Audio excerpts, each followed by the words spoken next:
Crank it up, let it roll. Stars and stripes in my soul. Steel toes on, boots in the gravel. Heartland truth on every channel.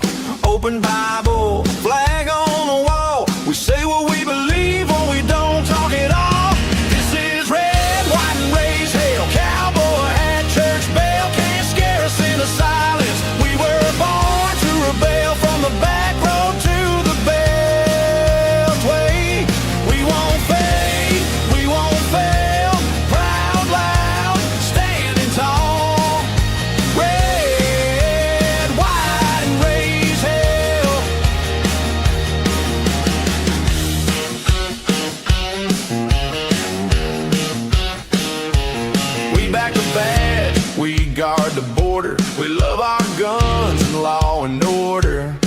not ashamed. Every word we say, but we don't bow down. We just press play. This is red, white, and raise hell. Cowboy hat, church bell can't scare us into silence. We were born to rebel from the back road to the bell. Hey, we won't fade, we won't fail. Proud, loud, standing tall. Red, white, and raise hell.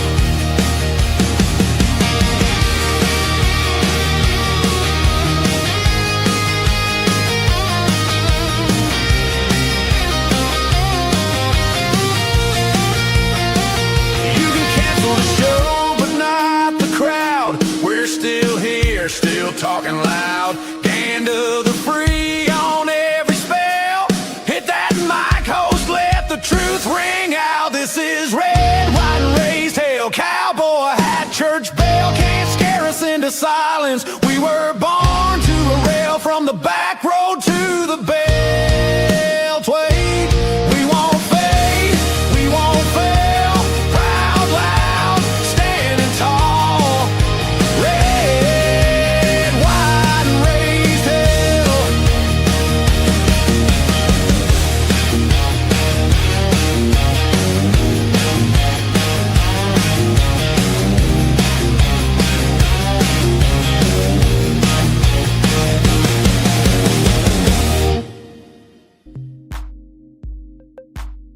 Alrighty then. Good morning, everybody. Thank you for getting with us. We are getting started now at, 5 minutes past the hour of 7 o'clock on this Tuesday, the 17th morning of the third month in the year of our Lord, 2026. A couple of things today on this 17th morning.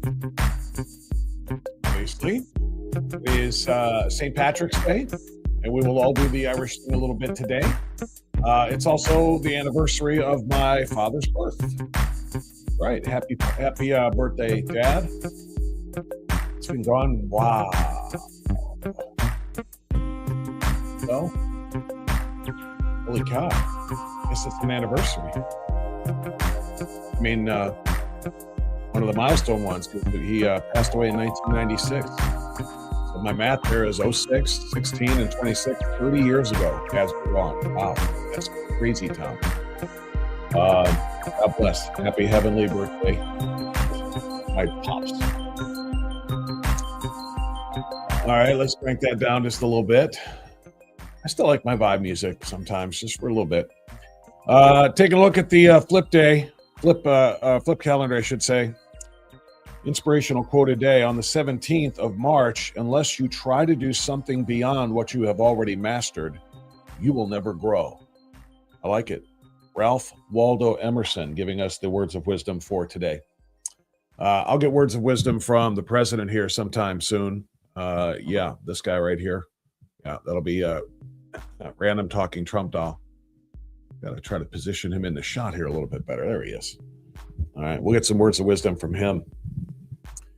I have a question for people who are in the chat right now as we get started. First of all, good morning to the chatters. Good morning to everybody. Look at that. CMG. Happy. Boy, why is it in blue? I am so tired of the default thing. They do this default to blue, and I don't like it. I like any of the things that I put up here to be in red. Just appropriately so, I think. But for some reason or another, excuse me, for some reason or another likes to do that. There we go. That's better. CMG giving us a good morning and a happy St. Patrick's Day, and right back at you. Good morning to Mike. I see you there, Mike Giro.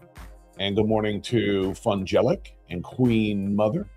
And yeah, I already got corrected by somebody on the graphic. It was about 12:33 last night, which means I got about 5 hours sleep by the time I was done at 1 o'clock, Lordy. And I mistakenly typed Newsome with an E. So thank you, number one Rhino, for pointing out that glitch. Expose that MFer. Ashamedly gruesome Newsome is my inept governor. By the way, I don't think there's any in Newsome. You would know that. You're there. I knew that too, but I was very sloppy in my typing at that hour last night. But yeah, the graphic that he's referring to, if you just tuned in, it was on the live stream before we actually went live. And let me see if I can just pop it back up there real quick. Or technically we were live, but I wasn't talking yet. It was before the music. There it is. $170 million fraud exposed in Newsome with an ease, California. YouTuber again uncovers corruption mainstream media refuses to look for. Yeah, that's what I made late last night. Like I said, sloppily so. And that's okay for pointing it out. But I've got a question I'm going to start with here in a moment. Remember, St. Patrick is actually Italian, says somebody with a vowel at the end of his last name. What are you trying to say there, Charlie? Trying to take credit for the Irish? Is that what you're doing? Where's the politically incorrect mechanic? He'll have something to say about that, I have no doubt. Top of the... I thought it said mountain. Top of the mountain to you all. Top of the morning to you, Jan.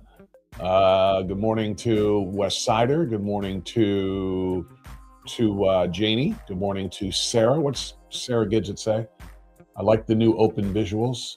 Can't miss that it's Bob's show. Yeah, you got to do what you got to do. I told you. If you missed yesterday's show, or episode rather, I had a very sweet lady at Bringing America Back to Life who said she was trying to find me on Rumble but couldn't. Every time she clicks on the one that says my name, it's a country music station.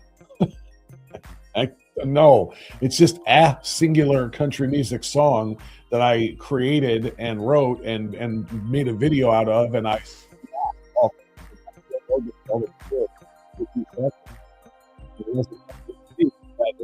show. So I went ahead and threw a couple of scrolls on it, just graphic scrolls across the bottom saying, yes, this is strictly speaking unfiltered. It will start as soon as the song's over. So yeah, she was very sweet. I should have made it more obvious.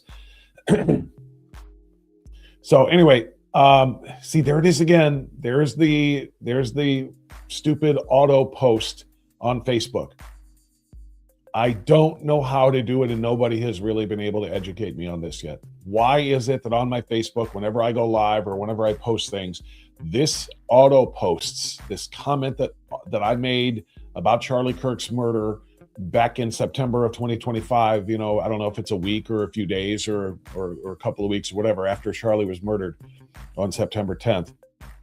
I posted that on Facebook, and now it shows up as a comment every single day. Somewhere it shows up, and I never set it to auto post. I didn't even know that you could auto post. I don't know what an auto post is, but there it is. So good morning to all of the regular chatters. You guys, I appreciate you very much. Now I've got a question for you, chatters, and I'll be very, very, I want you to be very, very honest with me, okay? Victor is here and ready to leer. That's one of my favorite quotes every single morning. Every single morning. And I'm glad you brought that up because we are talking about the Leering Center in Minnesota today, but more specifically, more fraud in California has been uncovered than they even uncovered, that Nick Shirley uncovered in Minnesota. We'll dive into it in a second. So glad you're here and ready to leer. So I want you guys who are on the chat right now, help me out here. Don't post anything else until you answer this question. What color is the shirt I'm wearing right now? All right. I need somebody to tell me that. Look very closely and tell me what color this shirt is. It was a sort of debate with my wife this morning. And I'll explain it in a minute. And I know that it is 99.9% sure that I was wrong, because I always am when it comes to matters of this type. But I want confirmation. Oh, Casey John. Oh, wait a minute.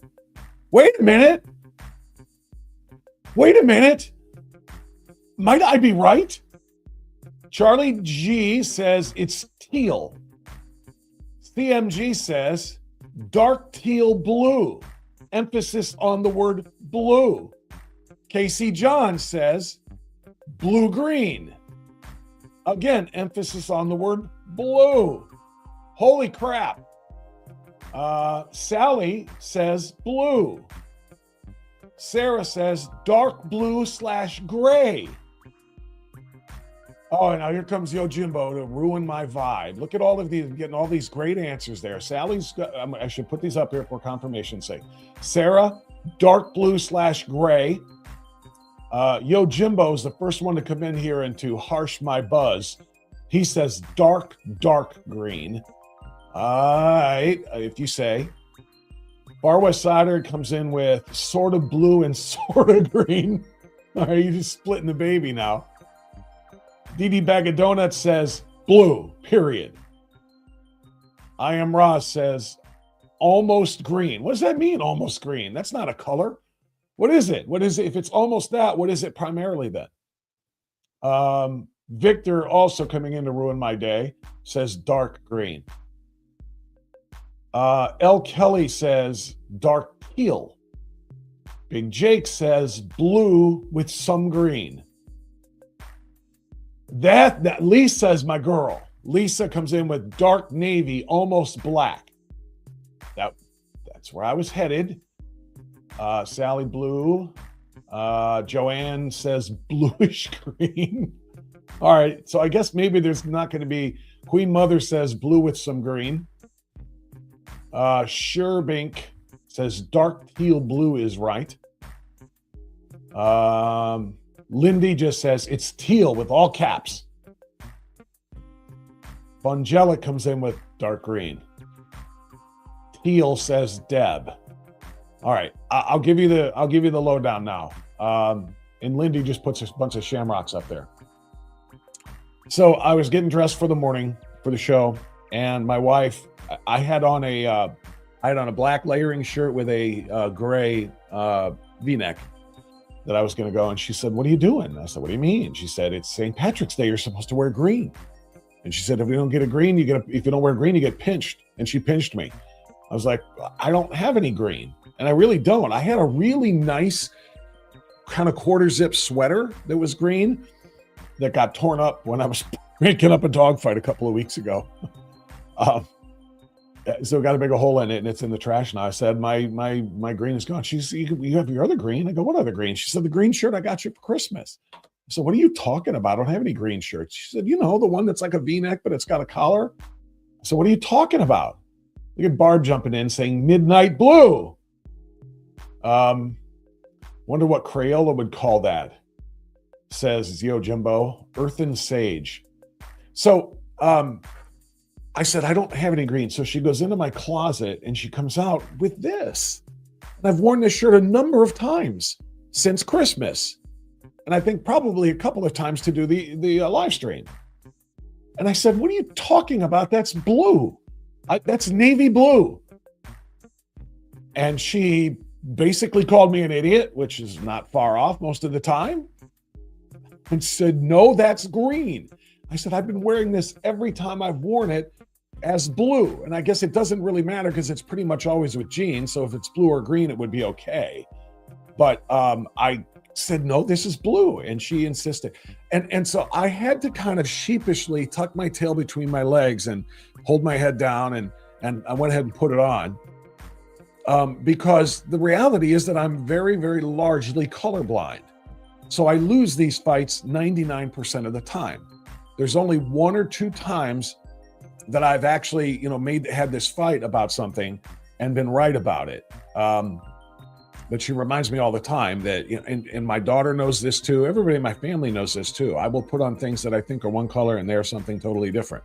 I'm not completely colorblind where I see the world in black and white, like the way they say dogs see. But I cannot distinguish between different shades of this and that. And so she said, well, she gave it to me and I put it on and said, here's your St. Patrick's Day. And I feel like if I wear this out today, when the episode's over, I'm going to get pinched all the time because to me, it looks blue. So look, what are people saying? Yes, Lindy, I am colorblind. That's the whole point of the story here. And so I usually defer to my wife. Like I said, I was kind of like, hanging my head. I can't believe I've been wearing this as blue all along because I've been wrong so many other times because I am colorblind. So there's Lindy, pinpointing the problem. Exactly right. You might have some blue-green colorblindness, Jimbo says. I've got more than blue-green. I've got some other things too. I've worn things that are a lighter green, like a I don't know, a Kelly green or whatever. No, not Kelly, but some greens that I think are tan. And sometimes I think I'm wearing tan and I'm wearing green. There's some things that are orange. I can't tell. I mean, what are we calling this? Rhino's calling it fade to black. Kind of interesting. I don't know if that's an actual color, but it should be. That's kind of funny, actually. Lindy's, yeah, that's it. It's color blindness. It's not navy blue. No, it might have a touch of green, but it isn't green either, Sarah says. So nobody wins here. I'm not going to be able to tell my wife I told you so. She's not going to be able to tell me I told you so, because most of what you guys are saying is blue, but with a touch of green. What's this? Yeah, touch of green, but not green. Joanne just says very sweetly, it looks nice on you. Thank you. I appreciate that. Lindy says, my husband thinks beige is brown. So do I in some cases. Men are much more colorblind than women, so you're definitely a dude. Yes, sir, I am. And maybe that's true. I don't know any of my friends who are colorblind, though. Jimbo says it's very blue. All right, so at least I'm not nuts. I'll leave it at that, and I'll move on to our news. I'm not nuts, though. The fact that so many of you are saying blue, blue, blue, blue, blue, or blue with some green, or bluish green, or whatever, makes me feel like I'm not stupid.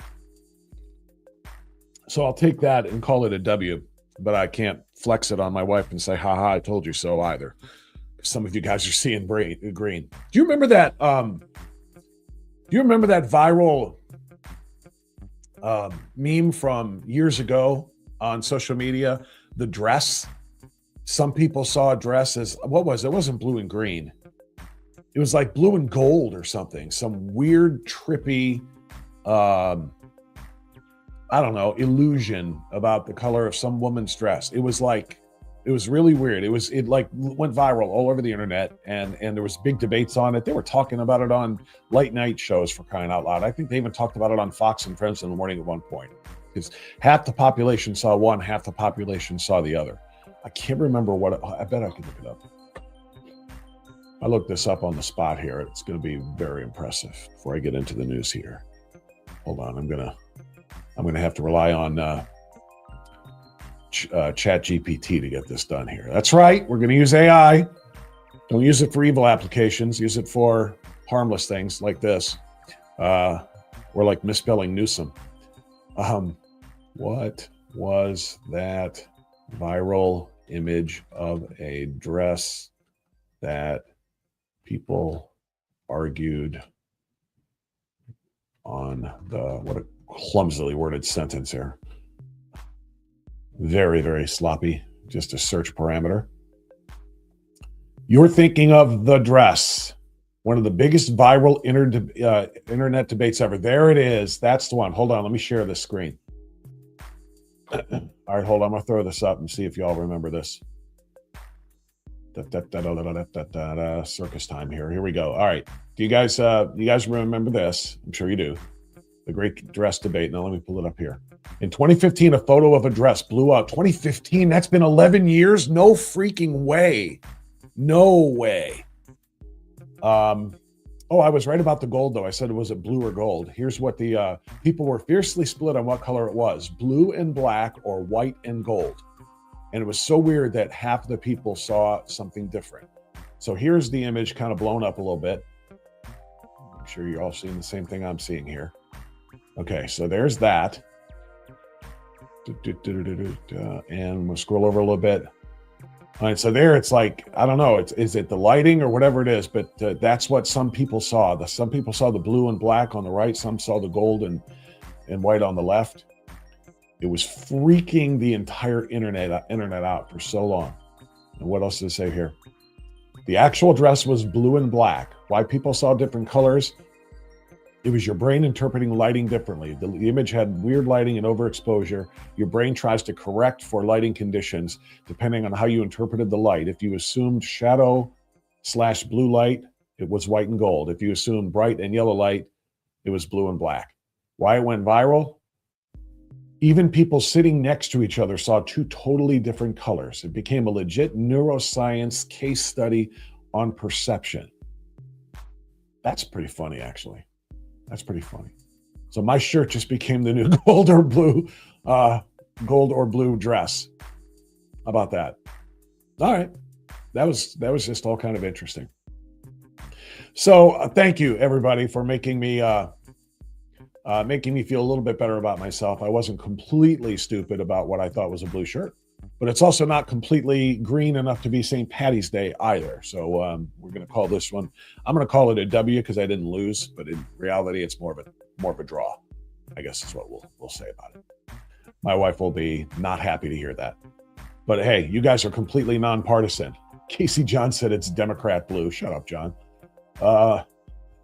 Is that you did not say that, Charlie. I'm not even going to read that one out loud, but it's playing on the screen or showing on the screen. Roz says AI is wrong. It was just a couple years ago in a solid dress. No, the one I just showed you was the one I was thinking of before I looked it up, and it was from 11 years ago. Now, if there's another one, a solid blue one from a couple of years ago, and you find it, you let me know. But that's not the one I was talking about. All right. So I want to get into the reality. Oh, look at that. The music, the vibe music is still playing. I didn't even realize that. It's kind of interesting. Very low and kind of understated, and I'm not going to apologize for that. But I am going to get rid of it now so we can get on to more serious matters. So thank you, everybody, for the fun little beginning here. It's Kirsanow Day today, by the way. So Peter will be here with us for hour number 2, and Lord only knows what kind of tech, what kind of a tech problem we're going to have this time. I don't think Pete has been on yet, either from his office or from his home, in which we didn't have some sort of a tech problem, and he ends up using his phone, which makes him about this tall next to me on the screen, because it's always his head is usually barely right there. So hopefully we'll get him worked out. But Kirsanow will come on with us at 8 o'clock. We're going to talk to him about the SAVE Act. Is that going to pass? Is the vote today? You know, we keep hearing that it's going to be this week. Some say it's going to be today. John Thune is not pushing for the talking filibuster, so it's going to be a regular vote, and it's going to be it's going to be filibustered. They're not going to be able to end cloture. They're not going to be able to pass it with a simple majority. So it's going to be largely useless. There are some senators, and Bernie Moreno told a group of us on a conservative signal chat. Senator Moreno told us there are 3 no votes that are absolutely on the Republican side. And that's just it. Nothing's going to flip them because 2 of them are retiring, so they have no fear of being primaried. One is the corpse of Mitch McConnell. One is the dim-witted Lisa Murkowski from Alaska. And one is, Tom Tillis, who is just straight up Democrat now from North Carolina. Those 3 Republican votes are no's on the SAVE Act, and that's a problem. So we're going to talk to Kirsanow about that. We're going to talk about J.D. Vance's anti-fraud task force, find out whether it's going to be any more effective than Doge was. And there's a blue state that is proposing, remember our ICE fight, there's a blue state that is proposing any person who worked for ICE does not get to become a police officer if this state passes this bill. No one who has been an ICE agent is going to be allowed to be hired as a local police officer. They're law enforcement agents at the federal level, and they're unqualified for serving as a local police officer. And at this time, I think it's perfectly fair to remind you to get your I Stand With ICE shirt. $25 or 2 for $40. All you got to do is go on bobfrance.com. It's the same place you ordered your tickets for the ICE party, the Freedom Festival, Frontline Freedom Festival. Go to bobfrance.com and order your shirt now. Flex it and wear it everywhere you go. I saw at least 3 ICE shirts on Saturday at the Bringing America Back to Life convention, which was awesome. And those are the ones that I ran into. There might have been more. I don't know. But get your shirt. Go to bobfrance.com. Show everybody that you stand with ICE. It's got the logo on the back and it's got the ICE on the front, and let everybody know. But anyway, I'm going to talk to Pete about that and maybe a couple of other items. But I want to dive, like I said, into the top story that I made the banner and misspelled Newsome on. And that is this one. Independent journalist Nick Shirley has released a 40-minute video showing addresses in Los Angeles County registered as hold on, let me make sure you guys are seeing what I'm seeing. There we go. Try to make sure you do this every time, but I don't always remember. Addresses in Los Angeles County registered as taxpayer-funded hospices, home health agencies, and daycares that appeared vacant or suspicious, with over $170 million in reimbursements tied to them. His team confronted operators who evaded questions or called 911, echoing his prior Minnesota investigations that drew federal attention, with officials like U.S. Attorney Bill Essayli vowing to pursue fraud, and California has revoked licenses and charged dozens. Verified analyses confirm widespread hospice billing issues in the state. That's an AI summary of what's going on here. So I want to get to the actual posts here. Now, this is actually, this isn't the Nick Shirley one. This is just Stephen Miller, the deputy chief of staff for President Trump for policy. Stephen Miller speaking on the fraud, generally speaking, because J.D. Vance, again, I'll get to that story too, has been appointed to head up by President Trump the anti-fraud division of the White House. There's going to be a task force that's created.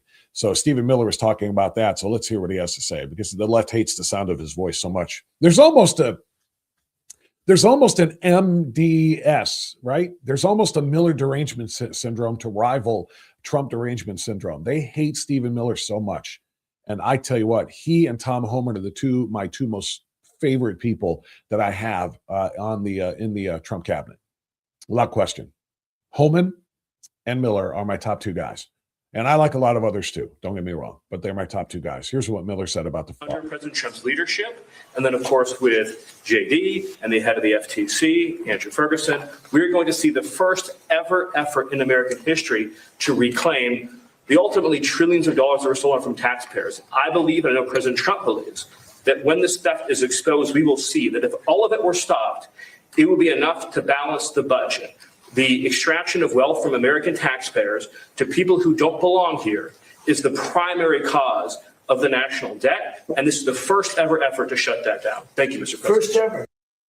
That was such an important statement there. If we actually cut out all of the fraud, stealing our federal taxpayer dollars, we could balance the freaking budget.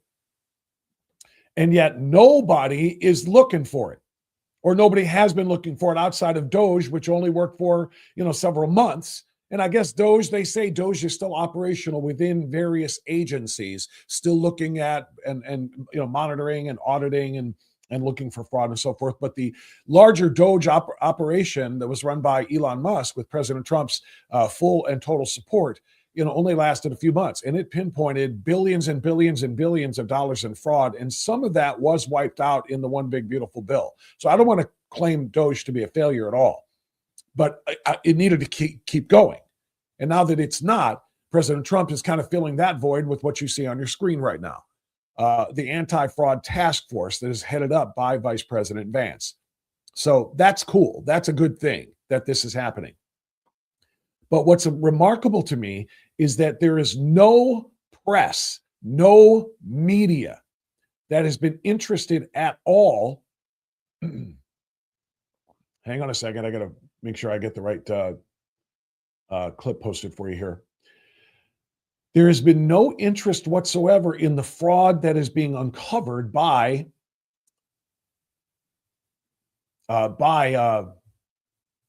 Nick Shirley, the young 23-year-old YouTuber.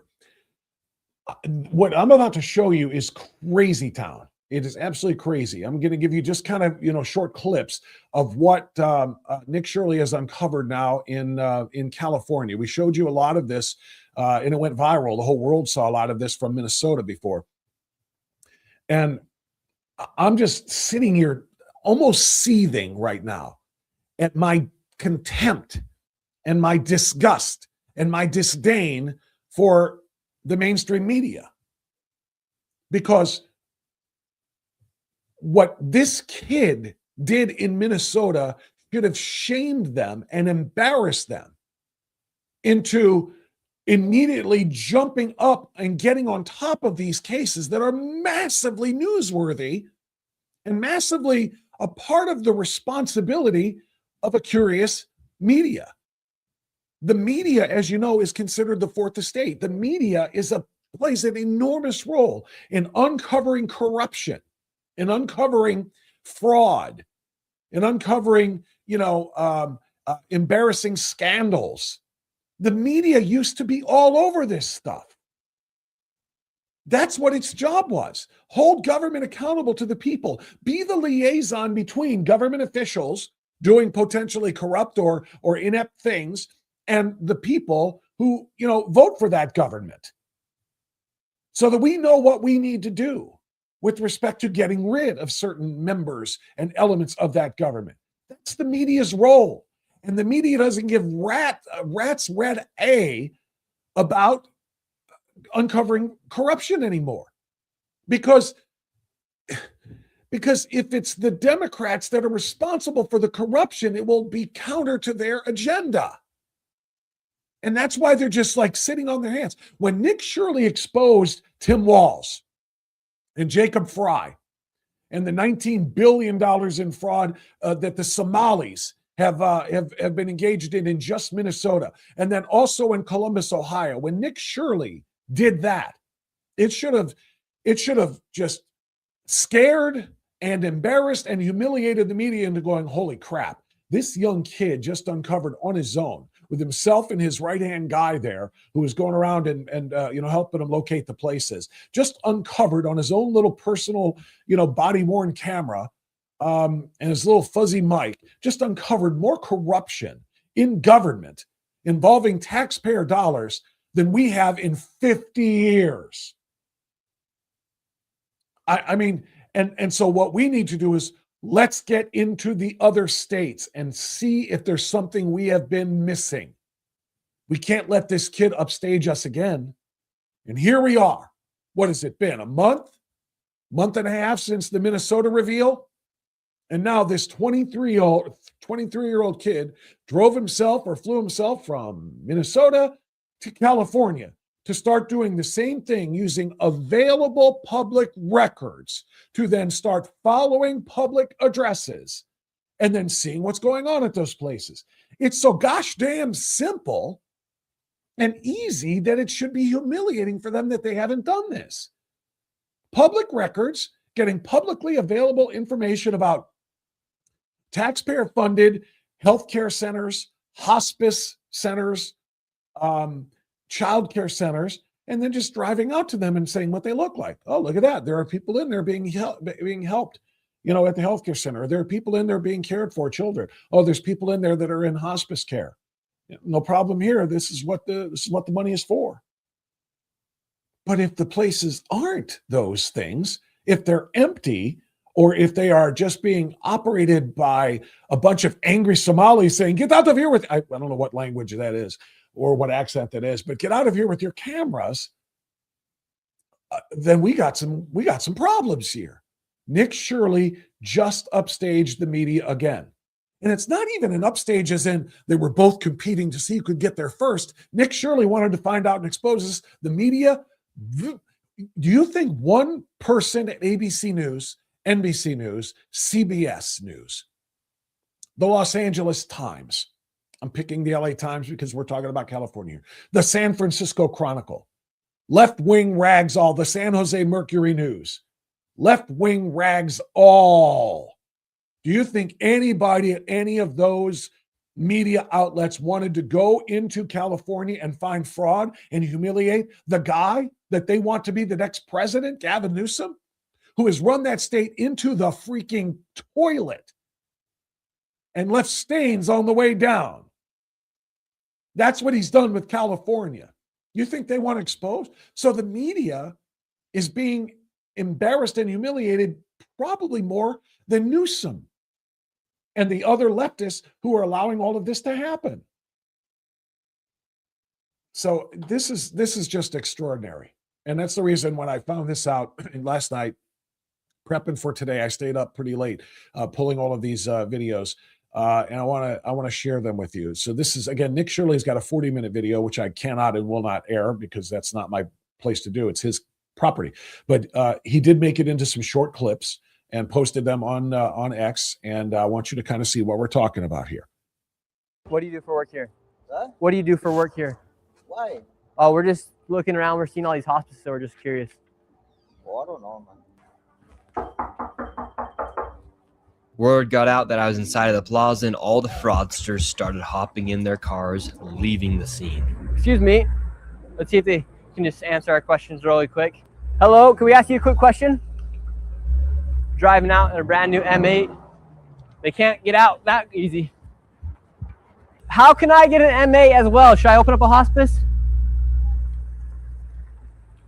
We're driving out in a brand new M8 BMW M8 competition. Listen to this thing. This is the sound of hospice money.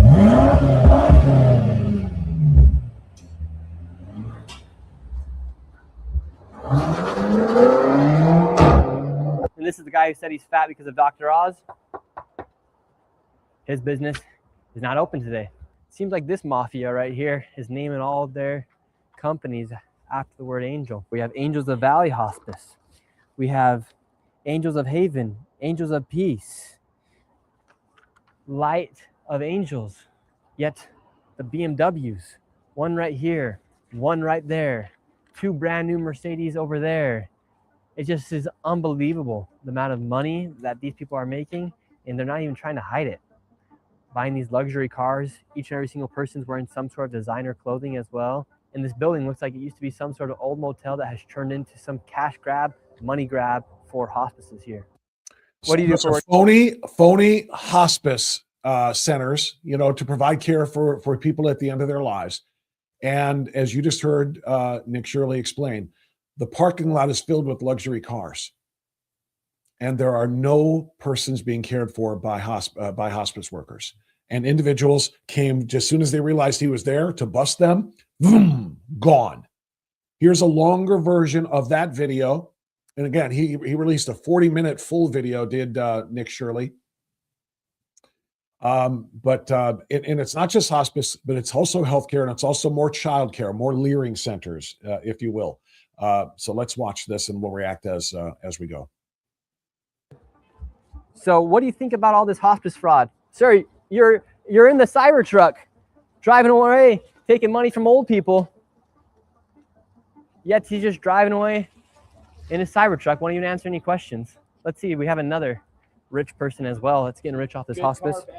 This guy's leaving as well. So the two people that walked out of Holy Angels, they're in a brand new Cybertruck and a new BMW. Holy Angels is one of the quote unquote businesses that are supposedly providing hospice care. And there's no one there. There's no one there. And when he comes a knocking, they go running for their luxury cars to get out of there because they don't want to have to. Now, these are people taking, and he goes into the specifics about the how much each of them are taking in of taxpayer dollars. And again, I'm less PO'd right now at the actual fraudster stealing all of this money, stealing it. Grand theft from our checks, from our pockets. I'm less ticked at them than I am the fact that the media doesn't investigate any of this. And it takes this 23-year-old kid with his webcam and an assistant holding that webcam to expose all this. What the hell? Where are you, LA Times, like I said, or, the national papers that are not necessarily, local to California, but I mean, the New York Times, Washington Post, they should have people on the ground in California. Not to mention, obviously, the networks. Why is there not a massive, media horde descending on all these places to be the first ones to report massive government fraud in tax dollars going to these organizations that are not providing the services they claim they are? Why isn't there a massive crush of people trying to be first? The media, the curious media, used to want to be first to get the scoop. We reported it first. Others came in on our heels. We found out about this massive corruption, this government agent, this government elected official, not answering questions, hiding their faces. There used to be some pride that the media took in uncovering scandal. That's what their job was. Now they are content to let the scandals and the fraud and the corruption go on, because if they bust it, they're going to end up busting what? Their own personal political party. The Democrats, their allies, their friends, that they want to rid the world of Trump and MAGA. So that's why they won't do this. But Nick Shirley is out there doing the work that the media used to do. Let's keep watching. BMW. How lucrative of a business is hospice? I'm seeing a Cybertruck here in a nice BMW.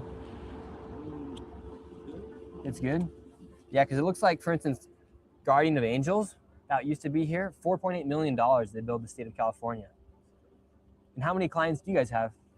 Brother, do you have a badge? Do I need to answer your question? I'm just curious. It's not mine. I just work. Yeah. Do you have a badge? Do I have to answer these questions? Well, it's not mine. I just work here. I mean, how easy is this to do? This kid's doing it. How easy is it to uncover this fraud, to go in there and talk to these people? Again, their dollar figures of tax dollars that they're given and their addresses are public record. How hard is it to go and find out and why is there no one at the state auditing this? Why isn't the media looking into this? And why isn't Gavin Newsome? Why aren't county officials, and I don't know exactly which county this is. I don't know if this is Orange County, Los Angeles County, or where it is. But why aren't government officials at the local and county or state level making sure that these quote unquote services that are taking millions and millions of dollars from the American taxpayer, that they are on the up and up? Why aren't they auditing these things? You must be getting paid pretty well, right? Bro, this is my parents, bro. Come on. Do your parents run the hospice? They don't work. No. Who's that guy in the Cybertruck? He's your uncle. So it's like a family business to own the hospices. But why was he walking out of the hospice then too? Brother, can you leave me alone? Like these hospices, there's nothing inside of them. If it's not you guys, how come you're in the If it- newest yeah, if it- BMW and the newest Cybertruck? Brother, because I can we only have imagine money what the from guy not- who's in not charge only is because of describing. hospice, brother, leave me alone. Just all the other hospices? Do you like taking care of old people? Like, are you the one going out visiting the hospice patients, sir? Uh-oh, he's gonna have to do another point turn. Yeah, you guys are in my fucking way. Well, Move. you could just go that way. What's the key to opening up a hospice if I wanted to open up one? Because you're in the family business of hospices. If I want to open my own. What do you do for work here? Huh? What do you do for work here? Okay, we saw this part. we're in just- another video. Driving out in a BMW M8 competition. Listen to this thing. This is the sound of hospice money.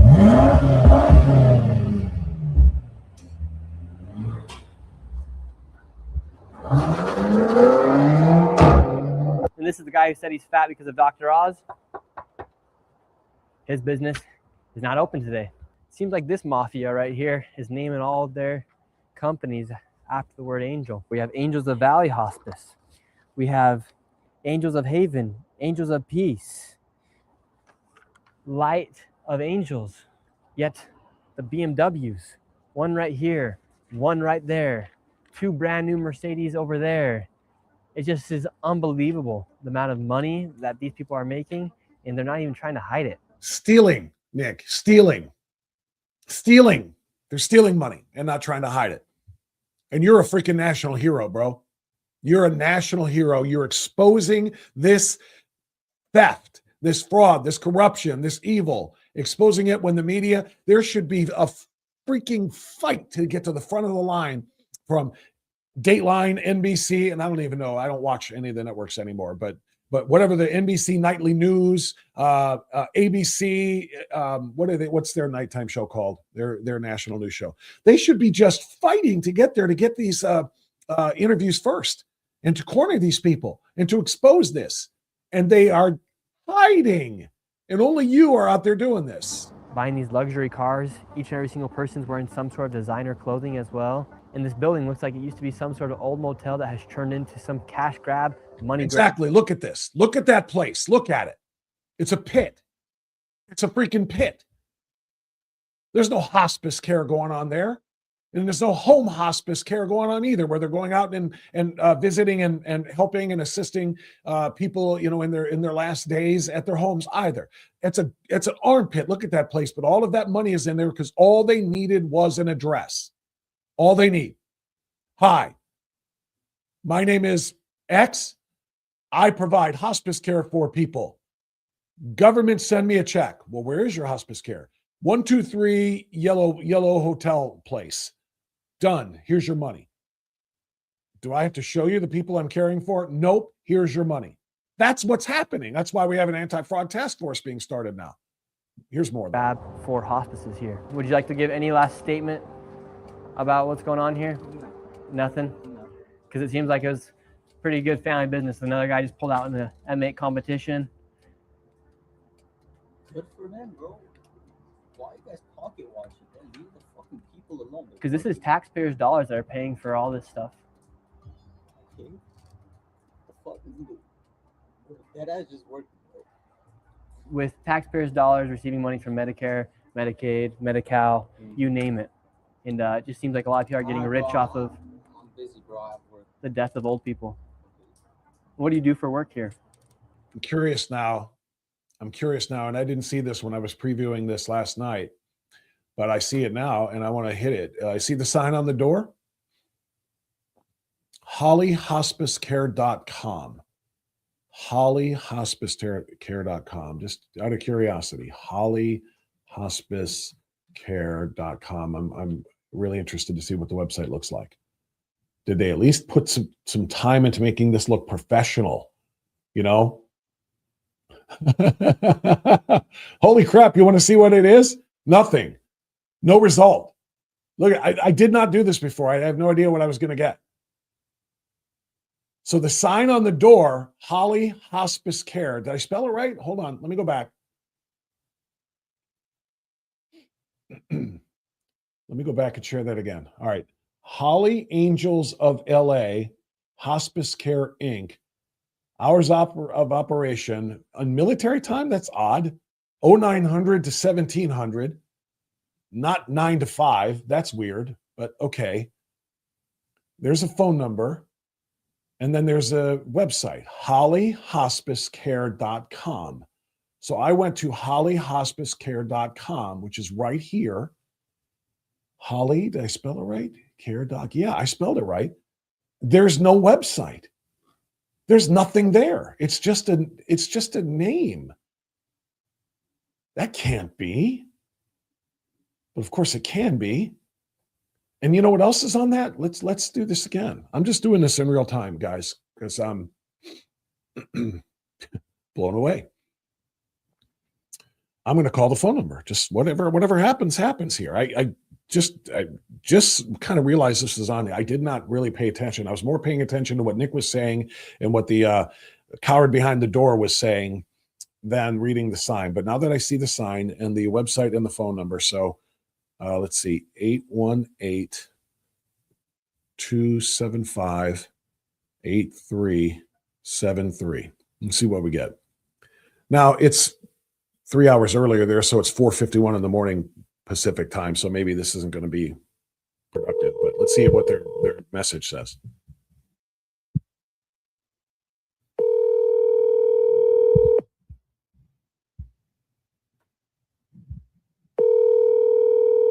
Do they not even have a voicemail set up? Just like they don't have a website set up, but it's all listed there on the door.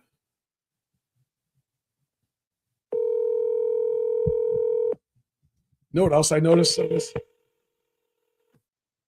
Yeah, I don't think we're going to get even a voicemail.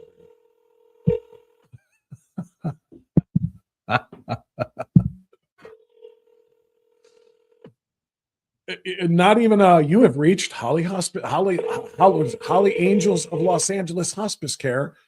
We are not in the office now. The office opens at 0900. Hello, no one is available to take your call at this time. Please leave a message after the tone. Why are you stealing our money? And what are you going to say in response to Nick Shirley exposing you for the frauds that you are? That's the only message I can think of right now. Can you believe this, you guys? They've got no greetings indicating what the business is.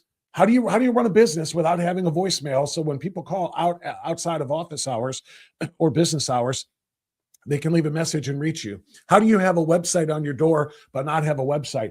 And you know what else I just noticed about this too? And maybe I'm reading into this a little bit, But do you see the sign next to it? Okay, next to the Holly Angels sign there. The sign next to it says out of office. And let me see if I can enlarge it some. No, that's not happening. No, I guess I can't because this isn't a still photo, it's a video, so I can't really do much with it. But I want to see it up close because it says out of office for something emergency. And the reason I'm bringing it up is, do you notice how discolored it looks? And do you notice the tape that's holding it up kind of peeling, and it's a little discolored and dirty too? Can you guys see that? You got to look close if you're watching it. Here, maybe I can enlarge it at least for you on the screen. I'll take myself off. See if that helps you guys see it.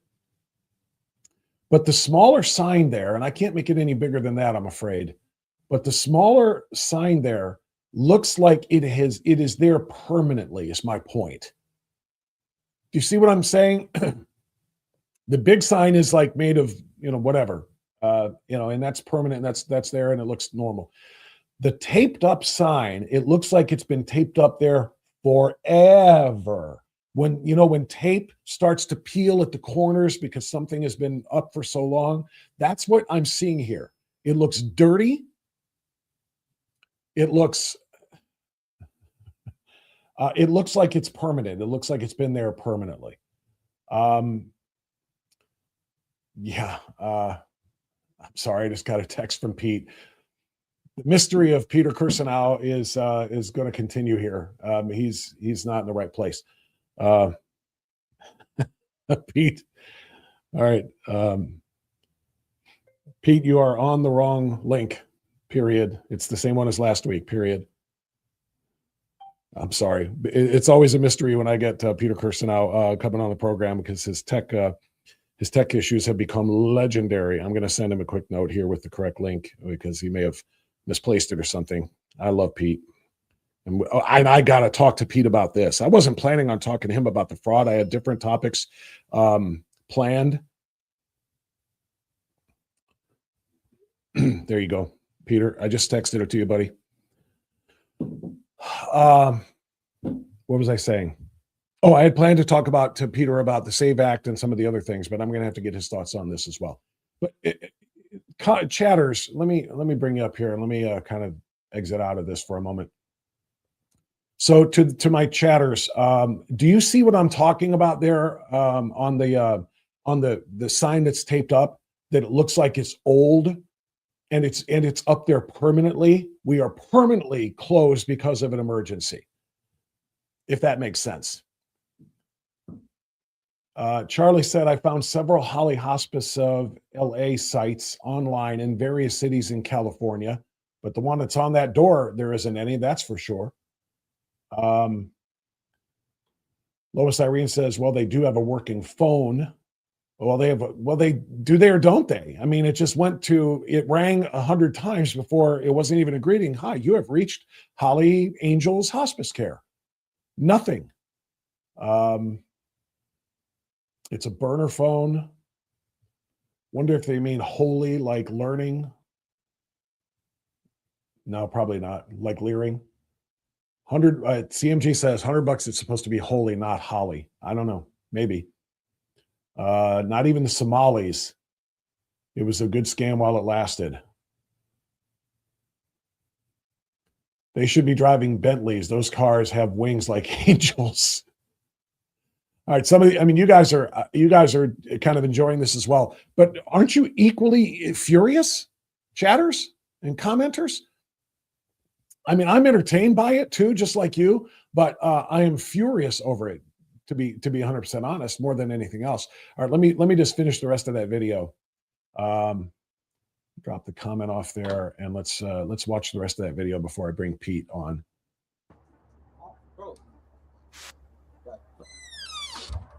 It's sad to think about it. Here in the United States, we're literally being defrauded by people who are taking advantage of old people, young people in daycares, disabled people with autism clinics, and no one's doing anything to stop it. So I think it's time we stand up to these fraudsters and let them know, You are stealing from everyday American citizens. People can't afford homes. Rents are expensive. Their insurance is expensive. Everything's getting more and more expensive.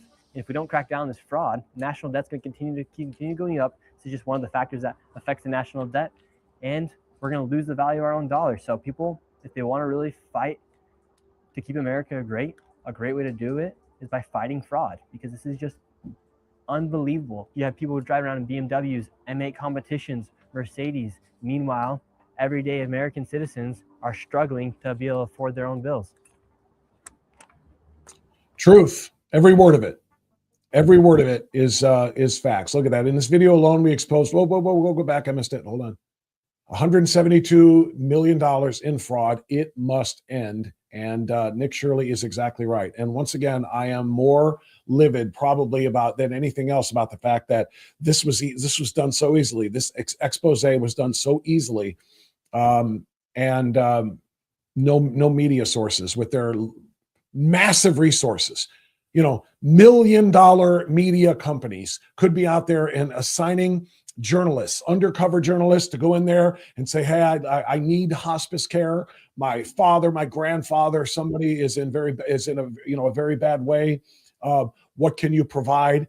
And then when they can't provide anything, they could expose this. The media has the resources and the money to expose all of this, and they won't touch it.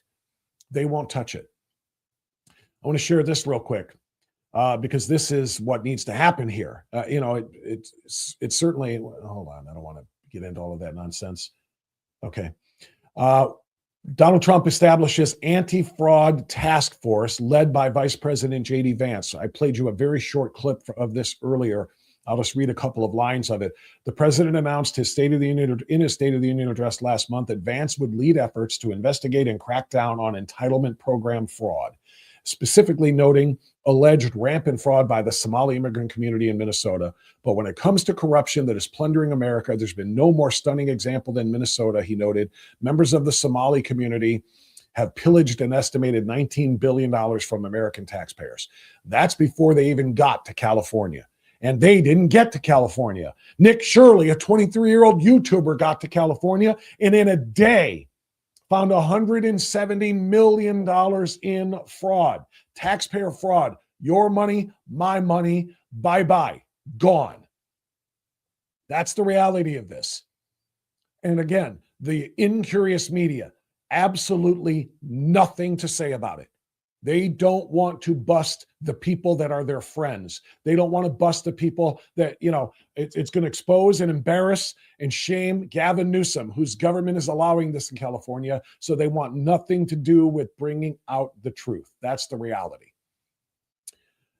So it takes a young kid like Nick Shirley to expose this. I am waiting, and I'm going to continue to wait for some explanation, some sort of a statement to be made by the governor of California. Tim Walz tried to say this was all a lie in Minnesota. This is all a lie. This is all a big scam. This is all, a bunch of BS and blah, blah, blah. This was their answer. And of course, then that all blew up in their face. And they've had to testify before Congress, and hopefully they're facing potential indictments. Now, I won't hold my breath because I don't trust Pam Bondi's DOJ any more than I trusted Merrick Garland's DOJ, if I'm being 100% honest, to do the right thing and bring accountability. I don't trust that. But if there is a Department of Justice and they are interested, there is enough evidence already to indict Jacob Fry, Tim Walz, Keith Ellison up in Minnesota. And I want the same exact thing to happen to Gavin Newsome. Yeah, sorry, I'm borrowing the president's nickname, but he is scum. And the fact that this has gone on, not only is he scum, so is the San Francisco Chronicle, the Los Angeles Times, the San Jose Mercury News, the San Diego, I want to say Union Tribune, all of the left-wing papers in the biggest cities in California. They're not doing investigations of this. They're not sending out journalists. The media companies aren't sending out ABC's World News Tonight, NBC Nightly News. What's CBS's? CBS, why 60 Minutes? They're not sending out undercover reporters to go to the hospice centers, to go to the Leering centers in California. to pose as somebody needing these services and then saying, can I have you, can you provide service for my 97-year-old grandfather who is in a bad way? He's dying and he needs hospice care to make him comfortable in his final days. Can you send somebody out? And then when nobody shows up, expose it all. Why isn't the media doing its gosh darn job? The fourth estate is supposed to mean something. They're supposed to hold the government accountable. The corruption and the fraud and the graft all needs to be exposed, and they're not doing it. But this 23-year-old kid is doing it. That's what is so amazing to me. All right, I think I've got Kirsanow waiting in the wings now. This is always an adventure to find out what we're going to get when we check in with the longest-serving commissioner in the history of the United States Commission on Civil Rights. It is always a mystery because the tech gremlins seem to grab Pete whether he's at home or at his office. Let's see what we have waiting for us today. He is backstage, and here he comes. Holy cow! Kirsanow! Hey, Bob. Oh my! You figured it out. Well, not really. You look good. You're framed up nicely there, Pete. You can hear me, and I can hear you. I'm calling that a win. Oh yeah, I'm on my phone again, not my computer. But I'm here. You are here, so the computer still won't work. No, I can't. I wasn't able to transfer it from my phone to the computer, but we'll figure it out. Oh, all right, but you look great where you are right now. And you're on my height level here as well, which you are in real life. But the last week you were down at the bottom there, and I looked like I was talking to a little kid. So this is much better. I'm so glad to have you up there. Peter, I sent you the stuff that I wanted to talk about yesterday, and the SAVE Act, the vote may come today in the Senate, and we don't expect it to pass. And Thune isn't going to do his job here and actually invoke the talking filibuster and get that passed. But that's the primary thing I wanted to talk about. But I cannot go into that without getting your opinion on the latest. This kid, this 23-year-old young man, independent journalist that exposed, what they're now saying is up to $19 billion in fraud in Minnesota, Tim Walz's Minnesota and Jacob Fry's Minneapolis and Keith Ellison's state, by largely the Somali population that has just swarmed that city, that state, and yes, the Twin Cities. But he went there and exposed something that the entire government auditing system couldn't get to or didn't have any interest in. No media, no national, nor local, nor state media wanted to get to. So he exposed that about a month and a half ago to millions of viewers watching that in Minnesota. And that didn't spark any intellectual curiosity among the mainstream media to go and look in other states to see if this is happening elsewhere. It took him to leave Minnesota and fly to California and do the same thing, which is look up public records to see where tax dollars are going for what services, then look up their public addresses and go and visit them and see if there are kids there being cared for at a childcare center, see if there are patients being cared for at a hospice center or at a healthcare center, and come to find out there aren't any. And the workers that are there are driving luxury cars and then fleeing as soon as they see this young, tousled-haired, 23-year-old independent journalist coming with this little fuzzy microphone. And he has exposed in a day $170 million of fraud in California. Peter Kirsanow, how can this be happening? Well, you know how it can happen, because what we have is most of the government at the state and local levels, even if they are nominally headed by an elected representative, governor, chief executive, who is a Republican, is staffed by Democrats. If you go to, for example, Cleveland City Hall, 95% of the people working there might be great people, nice people, but they're all Democrats. So the ones who have their fingers on the levers or hands on the levers of information, of how things work, are all Democrats. And the same is true of the media. I always say Democrats and media, but I repeat myself.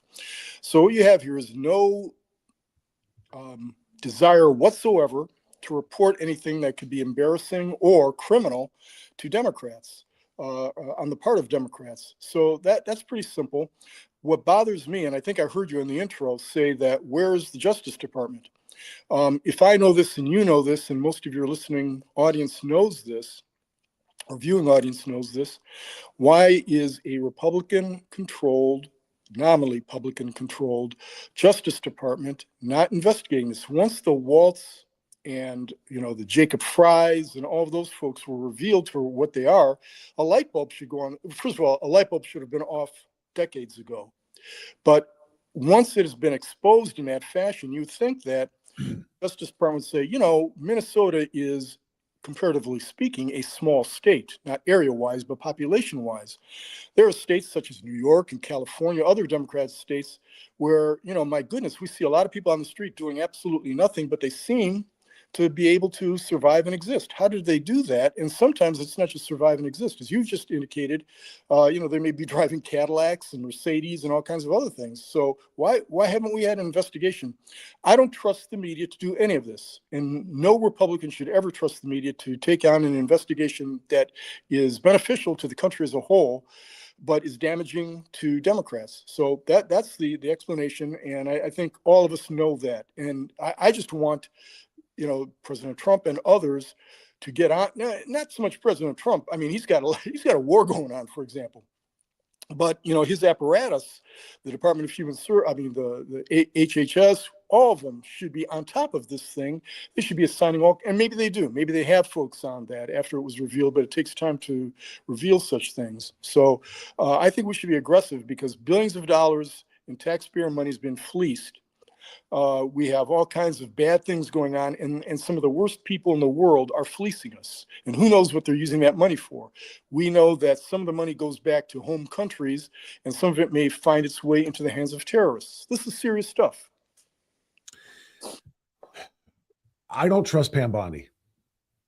Do you trust the Department of Justice? And I don't say that lightly, and I don't say that with any pleasure, obviously, because this is who President Trump chose to lead the Department of Justice, to bring accountability to all of those scofflaws and fraudsters and grifters and everything else that we have been watching and take place for so very long.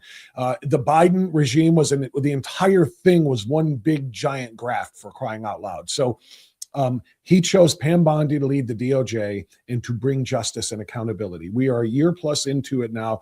No one has worn iron bracelets. No one has been held accountable. And I don't see anyone on the horizon being held accountable either, including what you just pointed out about Minnesota and now California. Do you think there are going to be any federal DOJ investigators going out there to follow up on the work that this 23-year-old kid did? I don't. Yeah, I don't know if there are or aren't, is the truth. I mean, if I were leading the Justice Department, I wouldn't be announcing that I'm coming to a particular jurisdiction, because then the rats will scurry away under the refrigerator and under the bed. I want to make sure I can get these guys. With respect to Pam Bondi, I guess I am not necessarily impressed by how the Justice Department has been pursuing this, but again, anything, I'm sorry, Peter, not just this, speak to this, go right ahead, but anything. I mean, the little half-hearted attempt right before the statute ran out to get Comey, the little half-hearted attempt to throw something at Letitia James.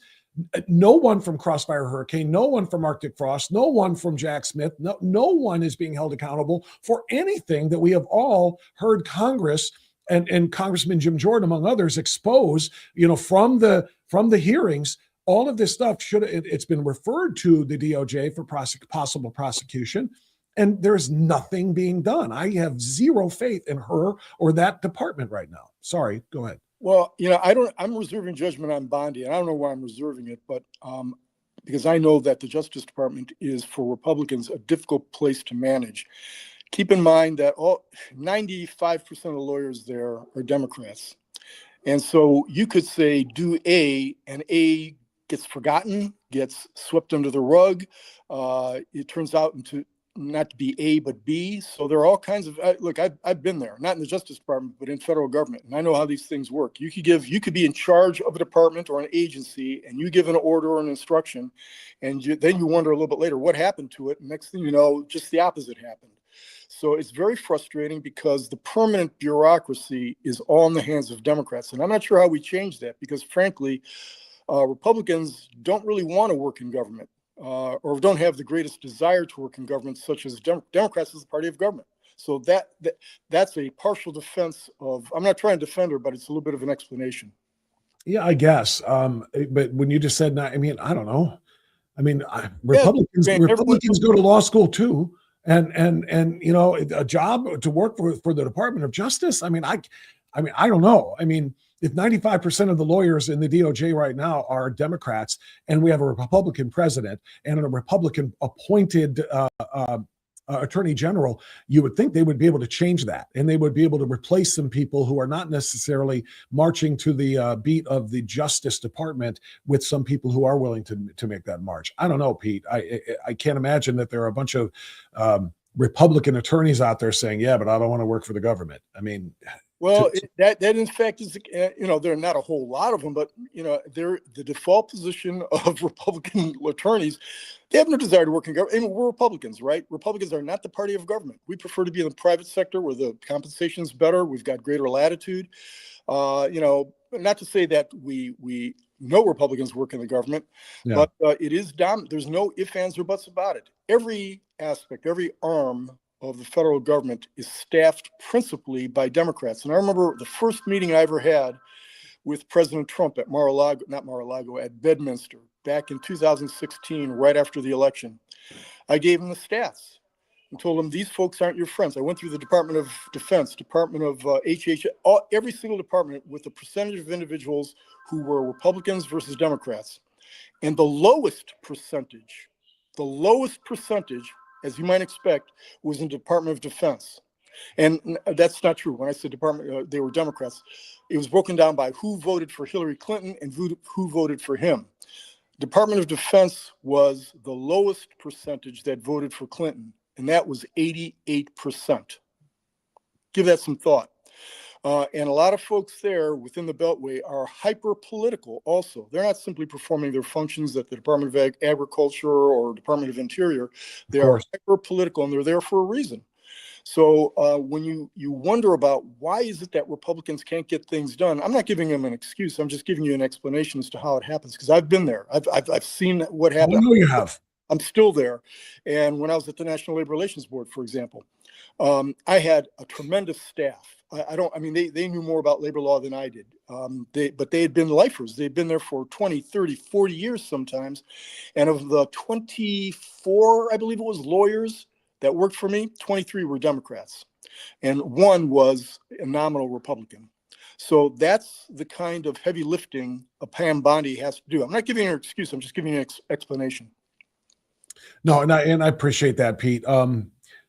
But so let me ask you this. Do you think that anything will change with this new department, or this task force, I guess it is, that was announced yesterday?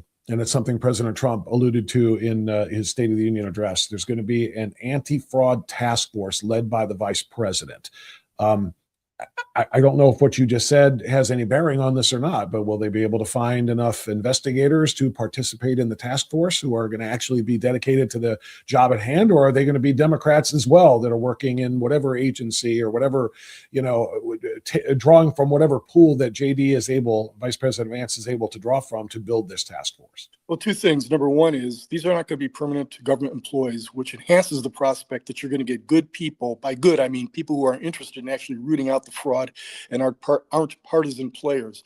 So I think that's going to help. And second is, I think some of the most competent people in the administration or the two of the most competent are Rubio and Vance, mainly Rubio.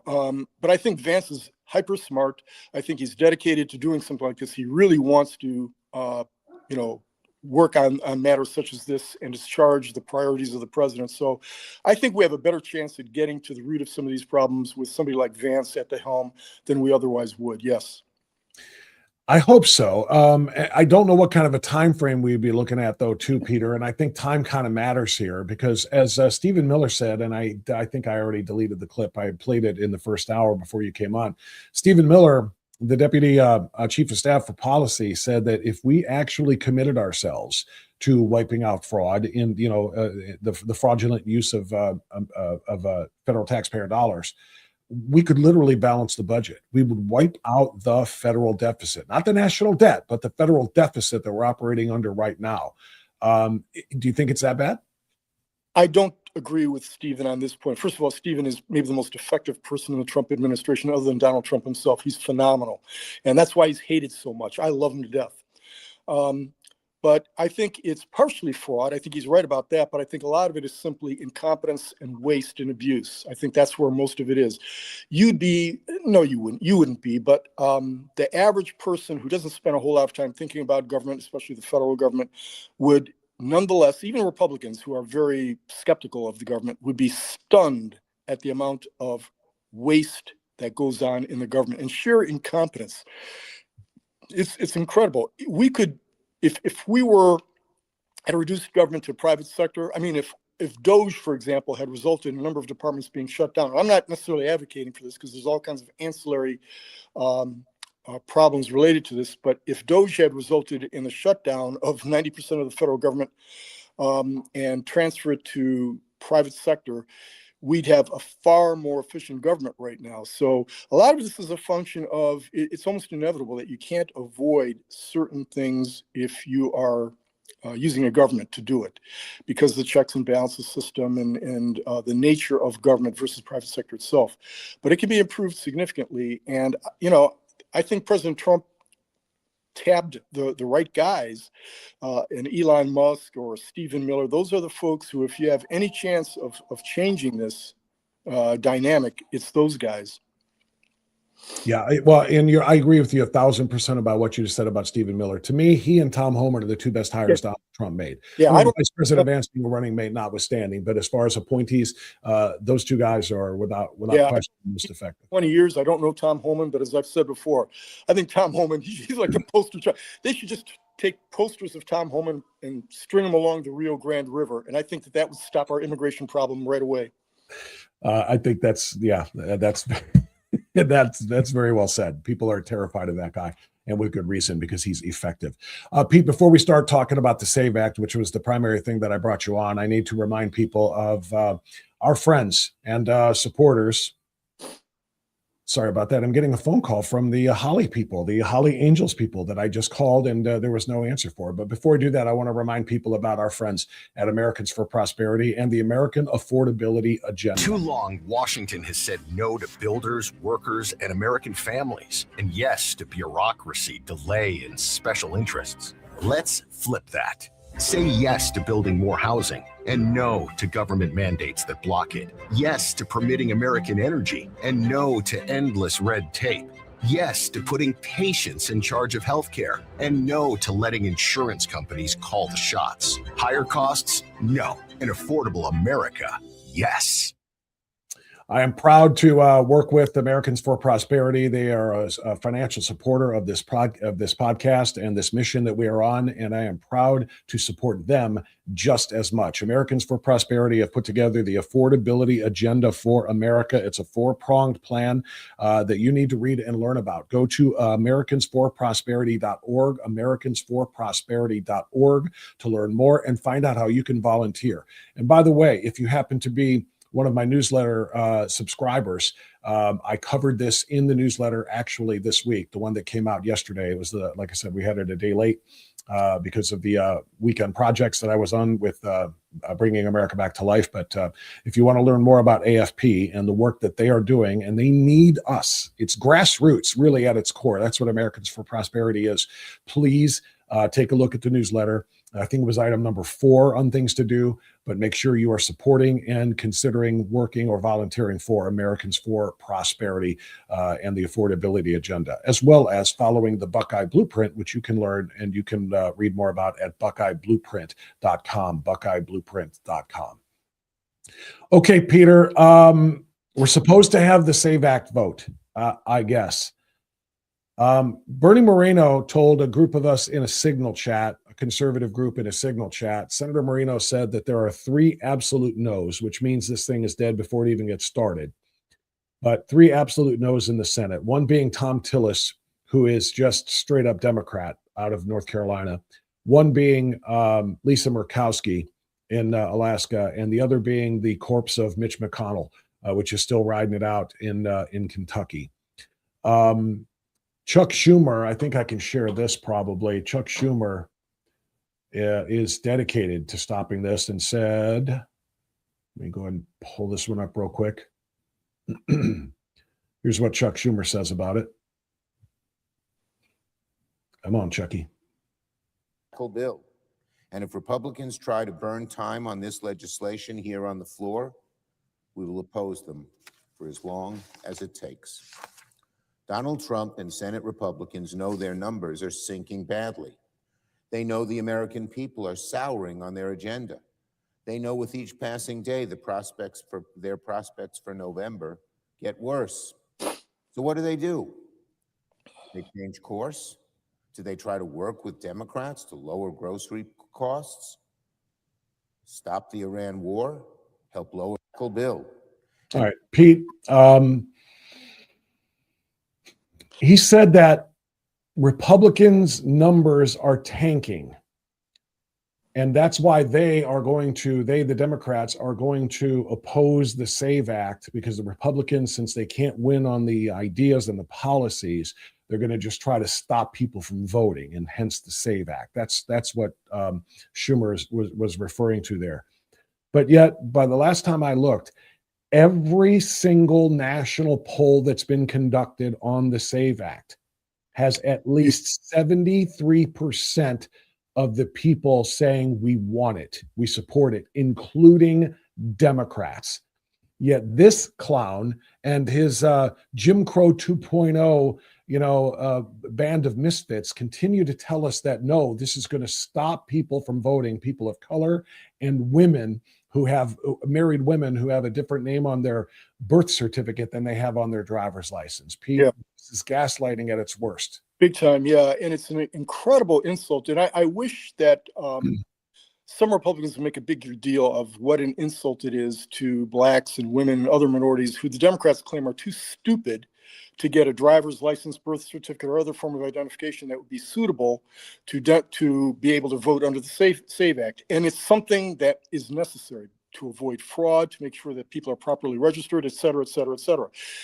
I think I've mentioned, or if I didn't mention on this show, I've mentioned on other shows, that we've had more than one hearing at the Civil Rights Commission. In the 25 years I've been on the Civil Rights Commission, this is an issue that's come up from time to time because Democrats have to keep beating this horse because they're afraid of voter ID or any form of voter ID. Why are they afraid of it, would you ask yourself? But their point is, as Schumer falsely claims there, is that minorities have a tougher time getting ID. They don't have ID. And what we showed at these hearings are minorities, specifically Black Americans, generally have more forms of acceptable government identification than do whites. Why? Because minorities are more likely to be accessing the types of programs that require identification. I distinctly remember, and I think I may have mentioned on your show, Bob, this one hearing we were at where I asked this one elderly Black woman from Georgia who was at the hearing, as a Democrat witness, whether or not she had any forms of identification on her. And she said, oh, yes, she was a very nice woman. And, apparently didn't realize she was supposed to follow a particular script, reached into her purse that was next to her and put onto the witness table like 5 or 6 forms of identification that would have allowed her to vote.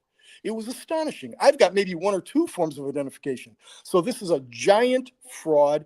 The Republicans need to be more aggressive and more, frankly, venomous in going after the Schumers of the world, the insults that they are directing at the American people, particularly many of their constituents, the minorities who staff 40 to 50% of the Democratic Party, and show that there is in fact fraud. Bob, we've had on your show, J. Christian Adams, my colleague on the Civil Rights Commission, who used to be in the voting section of the Department of Justice, and he has gone through every single reason why this is a complete joke. Because there is, when Democrats say there's no such thing as voter fraud, that's one of the greatest frauds imaginable. There is considerable voter fraud, and the way to stop this, way to have a democratic election, a true and honest and fair democratic election is to simply have identification. It's that simple. We don't want somebody from, say, Iran voting in our elections unless that person is a naturalized citizen. We don't want somebody from Russia or China voting in our elections. But these are the kind of things that happen, and they affect outcomes of election. We've got data that show that. Democrats in the media, but I repeat myself, continually say, no. It's minuscule. There's no real effect on the outcome of elections. I don't know who's watching this, but I'll just simply say bull. Yeah, I've been trying to remind myself who's watching too, so I'm watching those things too. Peter, I don't think it's that hard to connect two dots together too, because on one hand we have Chuck Schumer and the Democrats doing everything they can to stop the SAVE Act so that they can indeed allow fraudulent voting to continue. And then in the second one, the other dot is, DHS continues to remain unfunded. Why? Hack Jeffries pointed this out. And I put this also in the newsletter yesterday, just so everybody can be reminded of it. Hack Jeffries last week said that we're not going to pass funding for DHS until we are assured that ICE won't go near polling places. And I'm just, holy cow, you talk about just, right? I mean, it's a foghorn and saying, don't come near the polls. You're going to scare away our illegal alien voters, right, or our non-resident voters who want to vote without fear of being caught. Right, exactly right. And what's astonishing to me about that is they're so shameless about saying it, knowing that you and I would say, well, wait a minute, that you've given the game away. But they are shameless about it. They say it all the time, and it's a dog whistle for a specific segment of their constituency, meaning illegal aliens, folks or other folks who aren't entitled to vote. They may be felons who've been disenfranchised by statute, but nonetheless, this is what they do. And it should concern every American, because they're so invested in making sure that they can get individuals to vote, whether or not they're entitled to vote, people from other countries to vote. If Democrat Party, many in the Democratic Party, I'm not talking about rank and file people who, maybe be delivering your mail or something like that. I'm talking about the Schumers of the world, the Hakeem Jeffries, the Nancy Pelosi's. They would gladly import the Iranian Quds Force to vote in our elections if they could. Not even a question. They wouldn't think twice. They would absolutely support that. James Clyburn, Pete, who's one of the patron saints, if you will, of got an IQ of 14 and should have retired 40 years ago.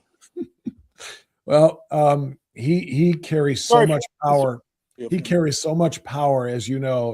Remember when Joe Biden wanted to run, to be president, he had to kiss the ring of Clyburn to get his support and get the black voters behind him. And Clyburn said, "You'll only get my support and thus, the opportunity to win the nomination if you commit to a black vice president, a black female vice president, no less," which is why we got the hyena, the cackler. So Clyburn, speaking out on this, says it's not just racist in terms of its intent to keep black voters from voting.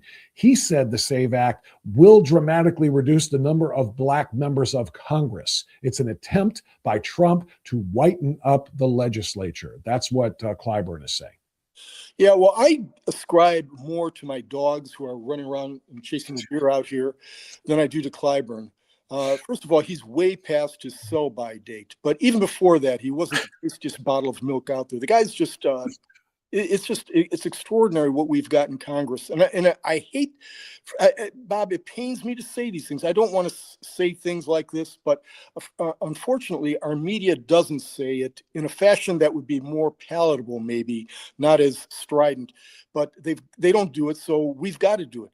These folks have no business,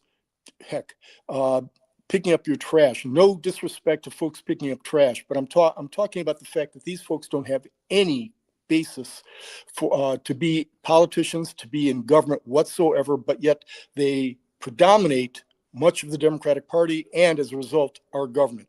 That's sorry, Bob, it's too early in the morning for me to. It is just so much bull from Clyburn.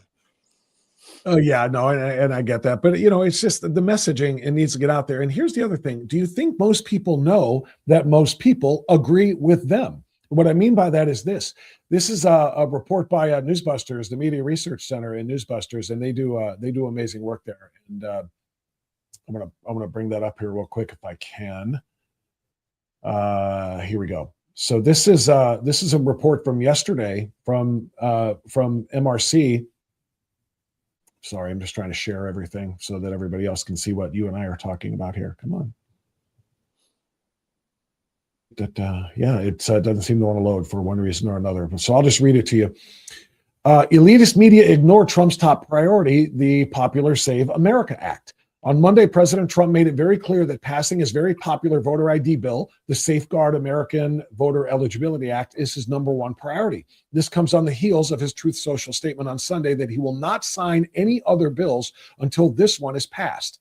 Newsbusters previously reported on Friday that the broadcast networks have completely ignored the Save America Act legislation since it passed the House back on February 11th.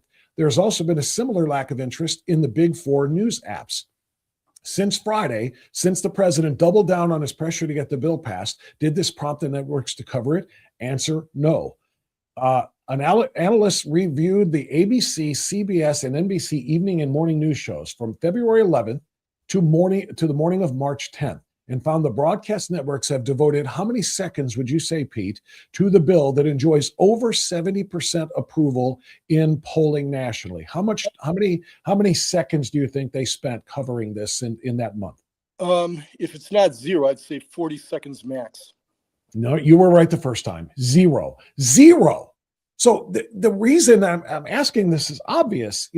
Most people don't know that they are in the majority in supporting this, and they're probably afraid to say that they support the SAVE Act so that they don't get called a supporter of Jim Crow 2.0, a racist, somebody who's trying to disenfranchise married women and Black people and so forth. They don't know that the overwhelming majority of Americans, by a count of 73 to 27, want this thing passed so that they know we can trust democracy, that we can trust our American elections, Pete. Because if they know that other people are with them, what do we say? There are strength in numbers. Right. As I said before, the media and Democrats, but I repeat myself, this is part of their game plan. They're working hand in glove to make sure that this act doesn't come up for a vote, despite its overwhelming popularity and, frankly, the integrity that would instill in government. I mean, people would be more confident about their government. When you go around and you and I do, we talk to voters, ordinary people out there. They are very skeptical of their government. They don't trust the government for a variety of reasons. And that spans partisanship. I mean, it's not just simply a Republican thing, although Republicans far and away distrust government as opposed to Democrats, because Democrats are the party of government. But this is one of the things that actually exacerbates the distrust of government. And but they don't care. This is all about power. It's a raw power play, and they won't do anything that will diminish their power, and they understand that this is a serious threat to their power base. This is Senator Mike Lee from Utah. He has been the one that has been leading the charge to end the zombie filibuster and actually force a talking or standing filibuster in order to give this thing to have a chance to pass on a simple majority. Here's what he had to say. It's been about 2 years since Chip Roy and I wrote the SAVE Act, which later became the Save America Act. Tomorrow, this is going to come to fruition as the Save America Act comes to the floor of the United States Senate. I invite all within the sound of my voice who would like this bill to become law to reach out to as many people as possible, friends, neighbors, and especially United States senators who might listen to you. Ask them, please get this passed. Tell them we need to invoke the talking filibuster in the United States Senate. No zombie filibuster will suffice on this one. We've got to turn to this bill. We've got to debate it. And we've got to stay on the bill until it becomes law. There can be no surrender. There can be no ifs, ands, or buts. There can be no cheap imitations here. The Republic is on the line. Let's get this done. The Republic is on the line, Peter. The Republic is on the line, is what Senator Lee said there. He is obviously in lockstep with President Trump on this, who said, I will sign no other bills until this one is passed and comes to my desk. I put this in the newsletter yesterday as well, telling everybody, don't just call your senators, because our senators are both on board. Call other senators. Get on the lines and burn them up everywhere, and then hope that John Thune actually allows this to happen and supports it. So, Peter, your thoughts on on Thune's leadership here and whether or not he will work to whip the votes in the Senate and to indeed, at least at the bare minimum, invoke the talking filibuster or enact the talking filibuster as opposed to the zombie. Yeah, I have to say, no disrespect, but I'm not necessarily really confident about Senator Thune. I think that he's finally moving because there's been you cited the numbers, 70, 80% of the public is in support of this. By the way, nice look on Mike Lee. He should continue to shave his head. Hopeful that there's enough pressure out there. As I've said to your audience a number of times, or when I'm out speaking, when I've been in the halls of Congress, I've seen the effect of sending emails and letters and telephone calls to your senators and congressmen. It works. And please do so. Call your congressman. Our congressmen, as you indicated, are on board, but that doesn't mean you should be constrained to simply calling Bernie Moreno or anyone else in the Ohio delegation. Call everyone in the world that has a vote on this and let them know you want this thing passed. It needs to be done. So I don't know. This is common sense, but common sense doesn't prevail in Washington, as we know. No, it doesn't. And I don't claim to be a John Thune historian or to have read or written his biography, but I will tell you this. I knew enough about him when he was named majority leader and selected to know that this was going to be a disaster. Mitch McConnell was a disaster. Yeah. Mitch McConnell was an absolute disaster, but John Thune was never, ever in tune, with Donald Trump. He just was not. And I knew he was not going to be helping to advance the agenda. And I warned people, not just me, a whole lot of conservatives who knew a little bit about John Thune said that this guy cannot be the person to lead, the next 2 years in the Senate, which these are the two most important years. One of them is already gone, and now we're in the other one. Yep. Maybe in modern American history, because we're either going to continue the agenda that President Trump won overwhelmingly on, into the last 2 years of his term, or it all ends in November. And, and literally when the Democrats take over in January, it's nothing but impeachments and investigations. So he's presiding over one of the most important periods, I think, in American history in the Senate. And I don't think he's I don't think he's in lockstep with us. Yeah, it's enormously frustrating. Because for the reasons you articulated, we have a very short window right now between now and the end of the year. We hope that the window will be larger, but simple history indicates that the Republicans are either going to have a very diminished majority, where when we have a diminished majority, unfortunately the Republican Party does not march in lockstep as the Democrats do, and you're going to have some defectors, and we won't have as much opportunity to get things passed. But there's a fair probability, based on what the polling looks like right now, that we will lose the necessary majority in order to get. We have the most effective Republican president we've ever had, at least in our lifetimes, and we have an opportunity to, as President Trump says, make America great again. But we've got these dilettantes in Congress who are off on frolics of their own and don't understand that there's a larger agenda at play to help the American people in this country at large. And they're on their little, hobby horses about this, that, and this thing. I'm not saying that you should be uniform on all things, but use your brain, for God's sake, and understand that sometimes you've got to kind of go along with the program. And that's a bad way of putting it, but for advancing the overall prospect and agenda for the American people. Democrats know that. They line up behind their leaders right away. There's hardly ever any defections. But Republicans, it's like herding cats with Republicans. So it's a problem. And again, write, call, email Senator Thune and any other apostate out there who doesn't get the fact that Donald Trump's agenda is a good agenda. And it's the agenda of possibilities, and we can get it done, but we need Congress to help do it. Well, Peter, it's only the future of the republic at stake here. The American people have watched enough voter fraud take place over the course. I mean, really in 2020 and in 2022 is when it was magnified. But if we don't pass this, they will, if they win in November, enact things like mail-in voting for all. Unmanned drop boxes, and we saw how those were stuffed full by Dinesh D'Souza, who exposed that in the what was 1,000 Mules or whatever it was called. All of the fraud that we saw take place is going to be just magnified, and it will expand by untold amounts, exponentially, and all we have is Democrats literally saying we're trying to disenfranchise. This is something that should not be difficult to pass. It should be something as common sensible. And again, even when Democrats are participating in the 73% average on national polling that say support this, the idea that it cannot pass or will not pass because of weak, feckless leaders like John Thune is a hard pill for I think a lot of people to swallow. It really is. Yeah. Why have a Republican Party if you're simply going to say, well, me too? You're going to go along with the Democratic agenda, maybe water it down a little bit, but it's essentially the same. And what the Democrats do is they advance their agenda in increments. So you'll get a Thune or somebody to say, okay, we won't pass all of what they want, or we will curb what we want. But then they don't realize that the next time around, the next term or whatever, Democrats are going to try to advance their agenda just a little bit more in increments. And at the end of the day, you're going to have the full Democratic platform implemented.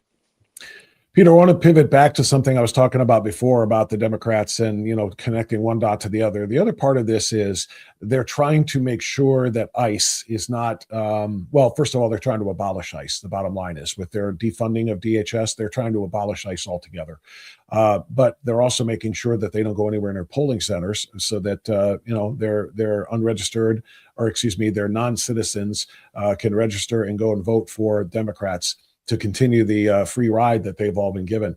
But this is another story on the anti-ICE Democrats.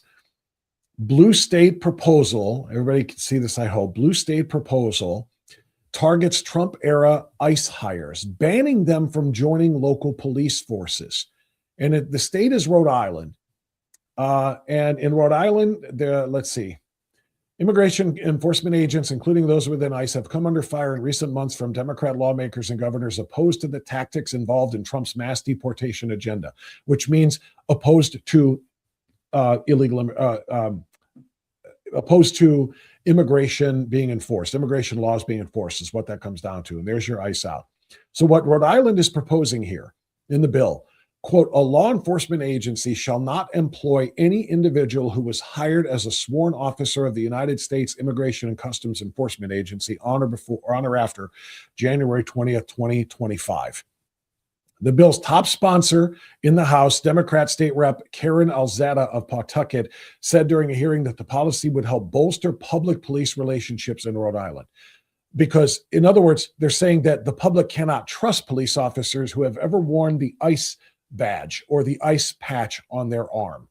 I'm trying to understand and figure out why it is Democrats hate law enforcement so very much, whether it be local law enforcement or federal law enforcement. But essentially what they're saying here is, if you worked for Trump, you are corrupt. If you worked for Trump as an ICE agent, you're not real law enforcement. Therefore, you can't even apply to work for a law enforcement agency in our state.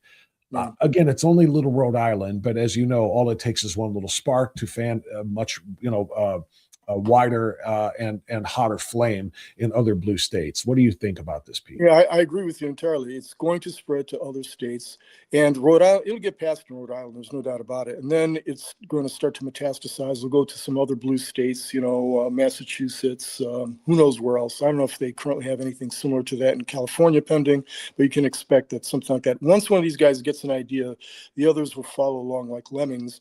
And it really, we know what it says about the Democratic Party, but I'm hopeful that Americans in general will say, wait a minute, we've had enough of this. America is a precious place. We can't simply allow these folks by increments to peel away at the essence of what makes America great. And if you simply just throw into a trash heap, use American citizenship or American citizenship as a throwaway tissue. Naturalization doesn't mean anything. We won't have a country anymore. So, but Peter, I want you to answer this as a lawyer. is this even legal? Would such a bill be discriminatory, saying if you've worked we're not saying if you've had a bad record, you've got a jacket as a federal officer that is, filled with a bunch of black marks and you've done a lot of bad things. Just if you worked as a lawful law enforcement agent in one agency, you are not allowed to be one here. Is that not a violation of some sort of rights? No, not really, unless you can show a disparate impact. Now, there may be, for example, state statutes that may impinge upon it that maybe they've got to be circumspect about, but I doubt that they would have that in Massachusetts, Rhode Island, California, New York. But if they can show that prohibition had a disparate impact on people of a certain protected class, whether it be race, sex, national origin, age, something like that, if that isn't the case, and if no one brings a lawsuit challenging it on that basis, then it's going to go into effect. So, simply because something is a bad idea doesn't mean it's unlawful. And the Democrats are good about passing things that are really bad ideas, but enhance their political prospects.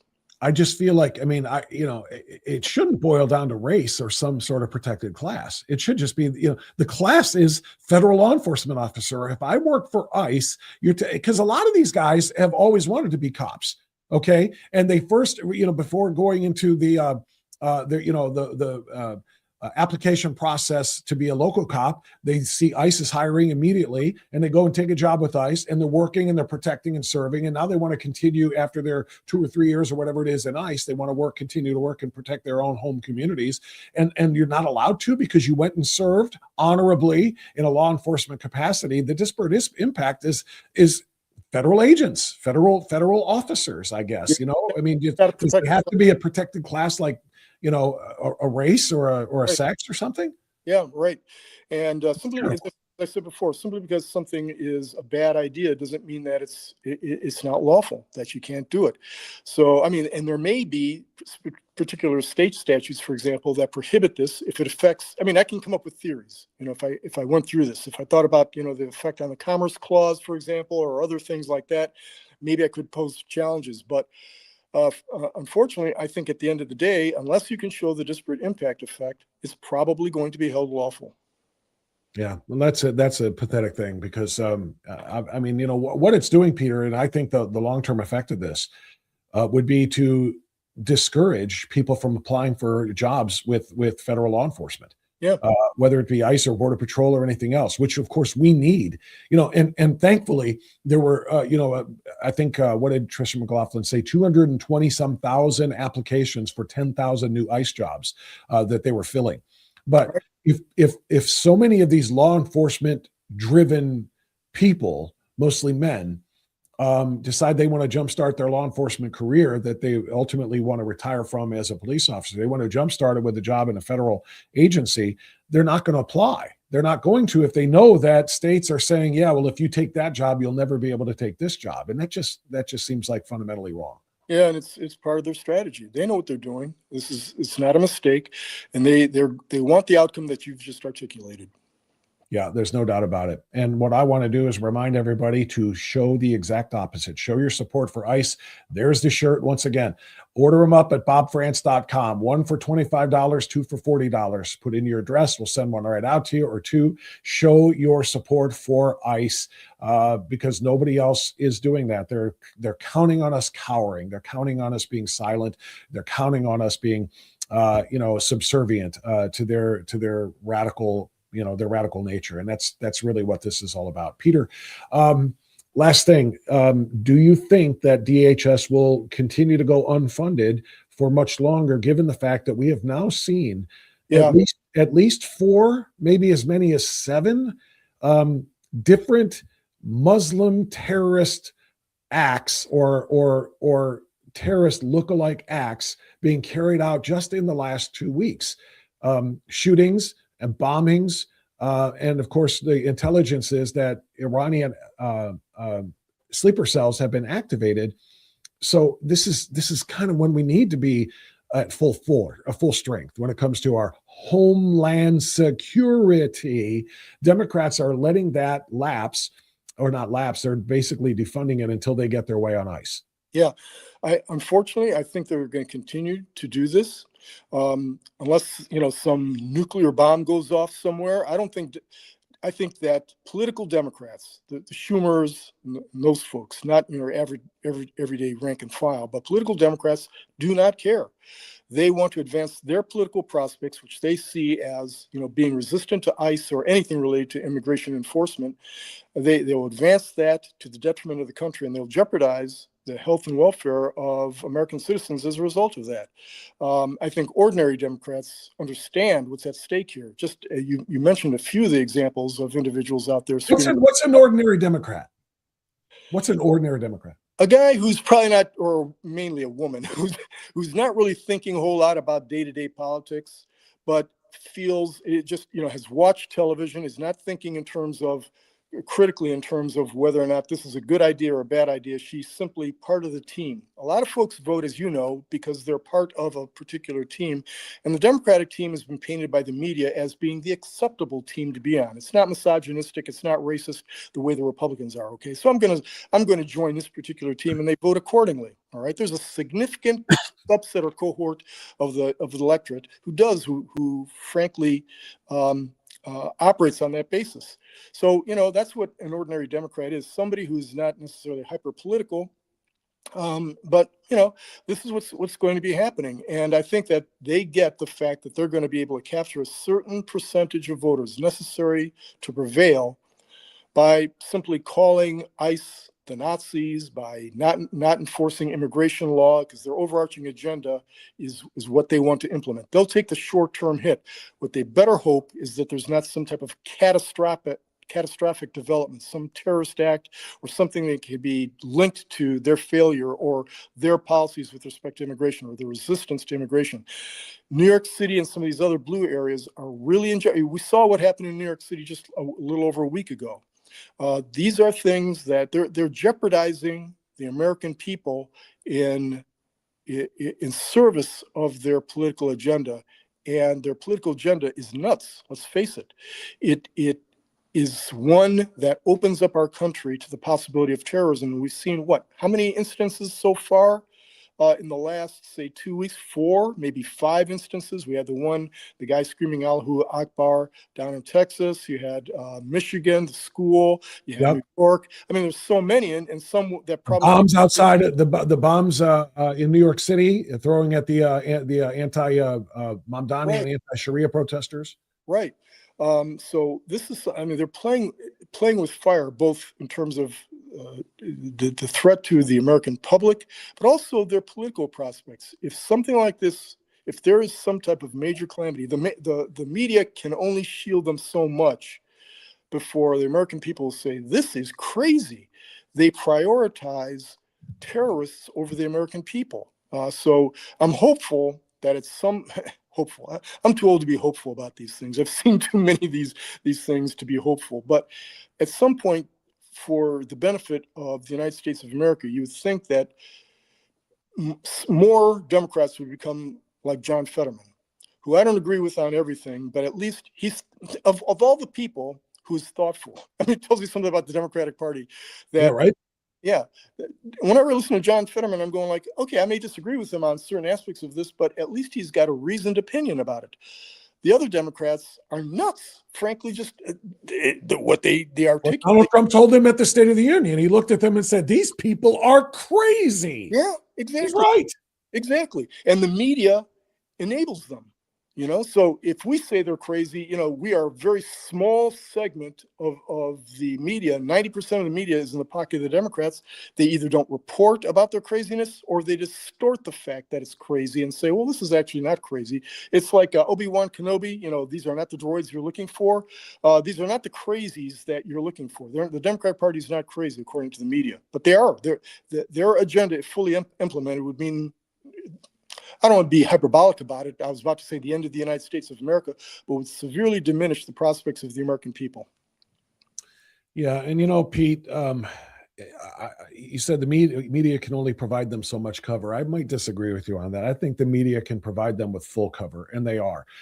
Every single media story about the issue of DHS and ICE focuses on ICE and what the Democrats are demanding in terms of reform for this rogue, out-of-control agency. They just had to fire the DHS secretary, which they did. but they're focusing on that. They're not focusing on what is missing, what is happening with respect to DHS and the number of agencies that are understaffed, if not completely, empty now. Because of this funding. There's some people working without paychecks right now because they're dedicated to their jobs in terms of national security. But the media is not talking about any of it. They're only talking about ICE and the fact that 2 people were killed in Minnesota during this whole thing, and the demonization continues. It's infuriating.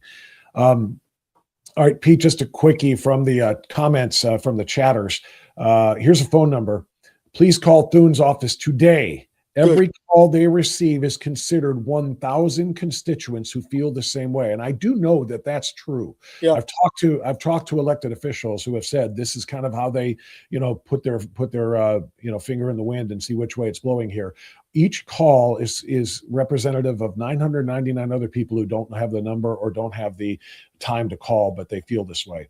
202-224-2321. That's a lot of twos. 202-224. 2321. Oh, look at that. I can actually put it up on the screen. Anybody who wants to call Thune's office, for God's sake, do it and insist that they have this vote and insist that they enact the talking filibuster as well.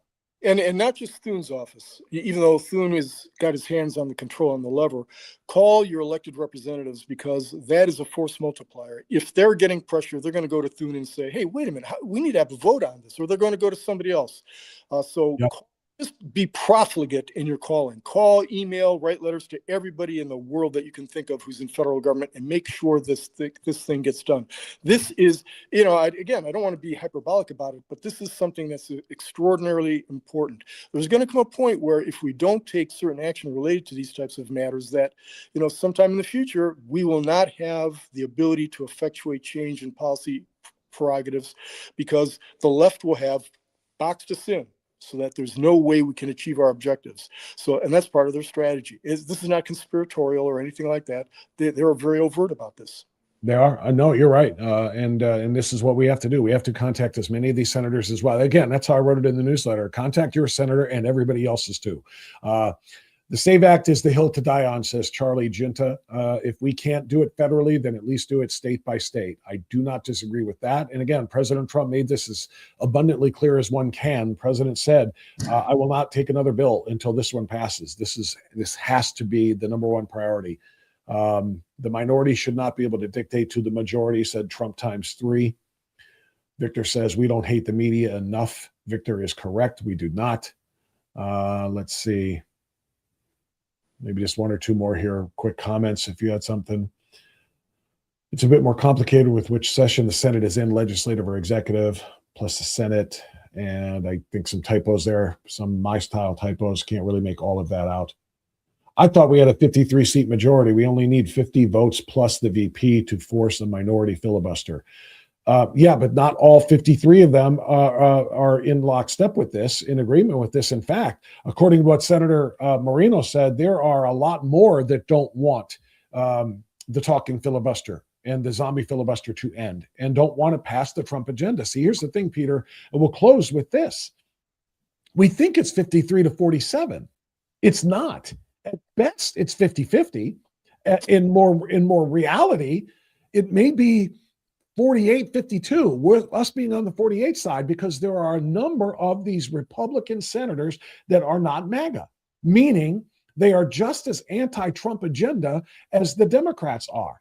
And the only thing that is allowing them to put on the face that says, no, I'm one of us, and I am MAGA, and I am conservative, and I am, part of the team here, is that filibuster. They can say, boy, daggone it, if that filibuster wasn't there, we could do all of the Trump agenda, knowing full well that if the filibuster got nuked, then they would actually have to vote for that agenda, or vote, which they don't like, or vote against it, ending their careers forever. Precisely right.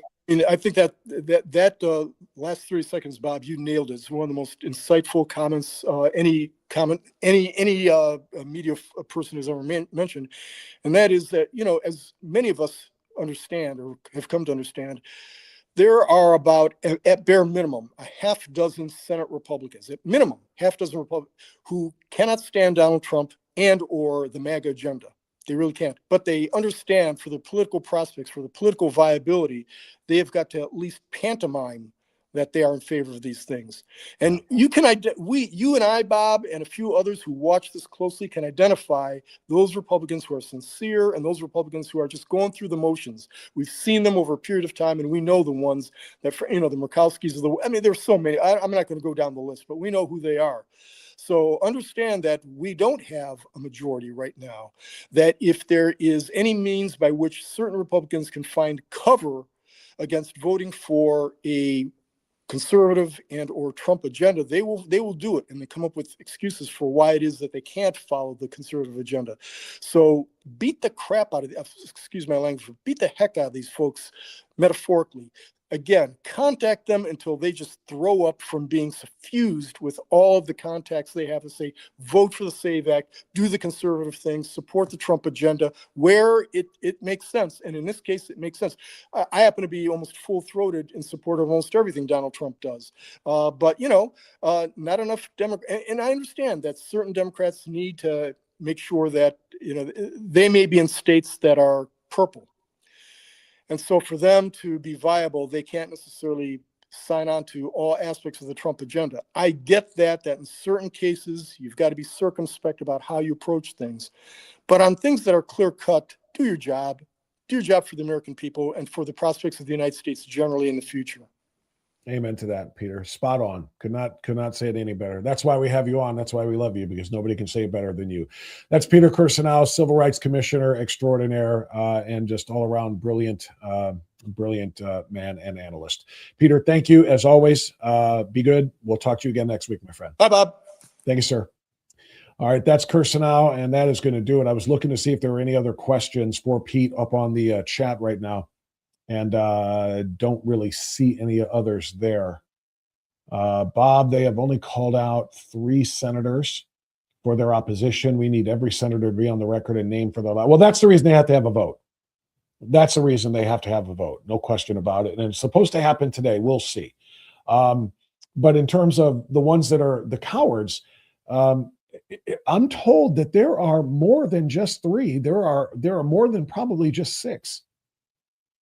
There is a significant number of Republican senators who will hide behind the belief or the idea that nuking the legislative filibuster in order to pass the Trump agenda will come back to bite them when the Democrats ultimately take over and the pendulum swings back. And then they're going to do all kinds of things. That's their cover. Now, you and I know, because we're paying attention, that that's horse crap. Because the Democrats are going to do that whether we do it first or not. They've already done it once, and only 2 moderates stopped it. And they're gone now from the Senate. 2 moderate Democrats stopped it, but they already tried to abolish the legislative filibuster so that they could do all of the things they want to do. Make sure to eliminate photo identification forever. Make sure to add in mail-in voting. Make sure to, I think I talked about this before, some of them want to have voting by text to make it easier, to get more voices in democracy in there. Forget about the fact that we don't know who's doing it. Packing the Supreme Court, making sure that Republicans never gain control again. They're already planning that. But too many Republicans in the Senate are hiding behind that notion that if we nuke the filibuster, it opens the door for the Democrats to do all kinds of crazy things too. All it will do for us is give us a chance to get out ahead of it. And nuke the filibuster, advance the full Trump agenda, let the American people see the tremendous advancement we have made, and thus continue to vote for us. That's all that can happen, and that's the problem. Too many Republicans in the Senate don't want the MAGA agenda to be passed. So they hide behind the filibuster. And they're counting on John Thune not pushing for even a talking filibuster, because then they're going to actually have to vote for the Trump agenda, the MAGA agenda that they do not like. Look, DC is about as overrun with rhino Republicans as Columbus, Ohio is. It's just filled with crap, fake Republicans, faux Republicans, pseudo Republicans, call them what you want. but they're not conservative. They're liberal leaning, but they know that their best chance of winning office in a red state like Ohio is to run as a Republican, even though they have liberal leanings at heart and ultimately will bring those out in their legislative decisions, both bills that they propose and sponsor and then votes that they take that are going to be more leftist in practice. So that's really the definition of rhino, a Republican in name only. These are people who are leftist, but they have, they know they're smart enough. And I know it goes both ways. I know a very reliable Republican who I was friends with and still am friends with, had been friends with for years and knew him as a Republican. But when he wanted to start running for office, he was in a blue jurisdiction. And so he said, I'm going to run as a Democrat. And he said, I'm not one, but I'm going to run as one. It's the only way to win around here. And then to go in and try to do some things from that side. So it happens in both ways. But it is overwhelming in Columbus, Ohio, in the state legislature, both the General Assembly and the House and the Senate. There are so many Republicans who are actually Democrats. It's sickening. And it's just the same way in the United States Senate, probably more so in the Senate than the House. And so what do we get? We get more of the same. So very, very frustrating. All right, that is going to do it for this St. Patrick's Day edition. We didn't really talk much about the holiday, and that's because there are far too many important things to be talking about. So I apologize not for that. Thanks for the affirmation that the shirt I'm wearing is not green, that it's some variation thereof. We started the show on this. My wife said, you better wear green or you're getting pinched today. And she gave me this. And I said, it's blue. It's navy blue. What are you talking about? Chatters told me it was every other color. It was blue, it was blue-green, it was teal, it was navy blue, it was green. I don't know what it is anymore. My color blindness doesn't allow me to discern these things, but here I sit. Hey, as we close today, I want to remind you about your needs, and they can be met. If you are of Medicare age and you are not yet in the right plan, or maybe you're in a plan, but you don't know if it's the right one, I want you to call that phone number on your screen, because that's my guy. That's Mark King. Mark King keeps Medicare simple for those who are confused and can't figure out what plan is the right plan for them. Whether or not they're getting the best prescription drug coverage they can get, whether or not they're eligible for other services. Is one plan better than another? What's Part D mean? All of that stuff can be complex. Mark makes it simple, and he will not charge you a fee. You hear that? Free consultations with Mark to help you pick out your right Medicare plan. 440-832-8936. 440-832-8936. Just as important as his Medicare expertise, you should know that Mark is a patriot extraordinaire. He is a true supporter of all things conservative. He is a supporter of this show. Proud to have him as a foundational partner of this show. Go online to keepingmedicaresimple.com, keepingmedicaresimple.com. Mark will take great care of you. He's a patriot. Let's take care of him as well. All right, friends, thank you so much for being a part of the show today. I want you to be well. I want you to be safe. Thanks to Pete, by the way, who got it in, even though it was on the phone. It worked this time. But thanks to Pete, thanks to you, thanks to my chatters, my regulars. Starting to drop, by the way, the individual presentations from Bringing America Back to Life into the locals channel, the locals community that we have, solely for paid subscribers, for the Unfiltered insiders. You're getting all of these first. They will not be released to the general public by way of the Rumble channel or anywhere else until you have had a chance to view them first. Take advantage of that. They're an hour, each of them is an hour in length, but when you've got time, and you're going to want to, by the way, do it not when you're washing dishes or cleaning the house or whatever, and just listen to it, because a lot of it is visual presentation. There are a lot of slides and a lot of videos, things that are important as well. But those are, if you're a locals insider, there's already one listed, posted there. There will be another and another and another over the course of the next few days. Then we'll put them out to the general viewing public as well. But these were some very, very eye-opening and extraordinarily important presentations at Bringing America Back to Life. Don't forget to slam the like button. That's the one with the thumbs up. Don't forget to subscribe. That's the little bell there. Don't forget to follow, and don't forget to share, Strictly Speaking Unfiltered, with other conservatives in your orbit. That's how we grow. Thanks, everybody. See you tomorrow. But don't forget to keep checking back for more content that is going to be dropped. I promise you that is coming very, very soon as well. Thanks, everyone.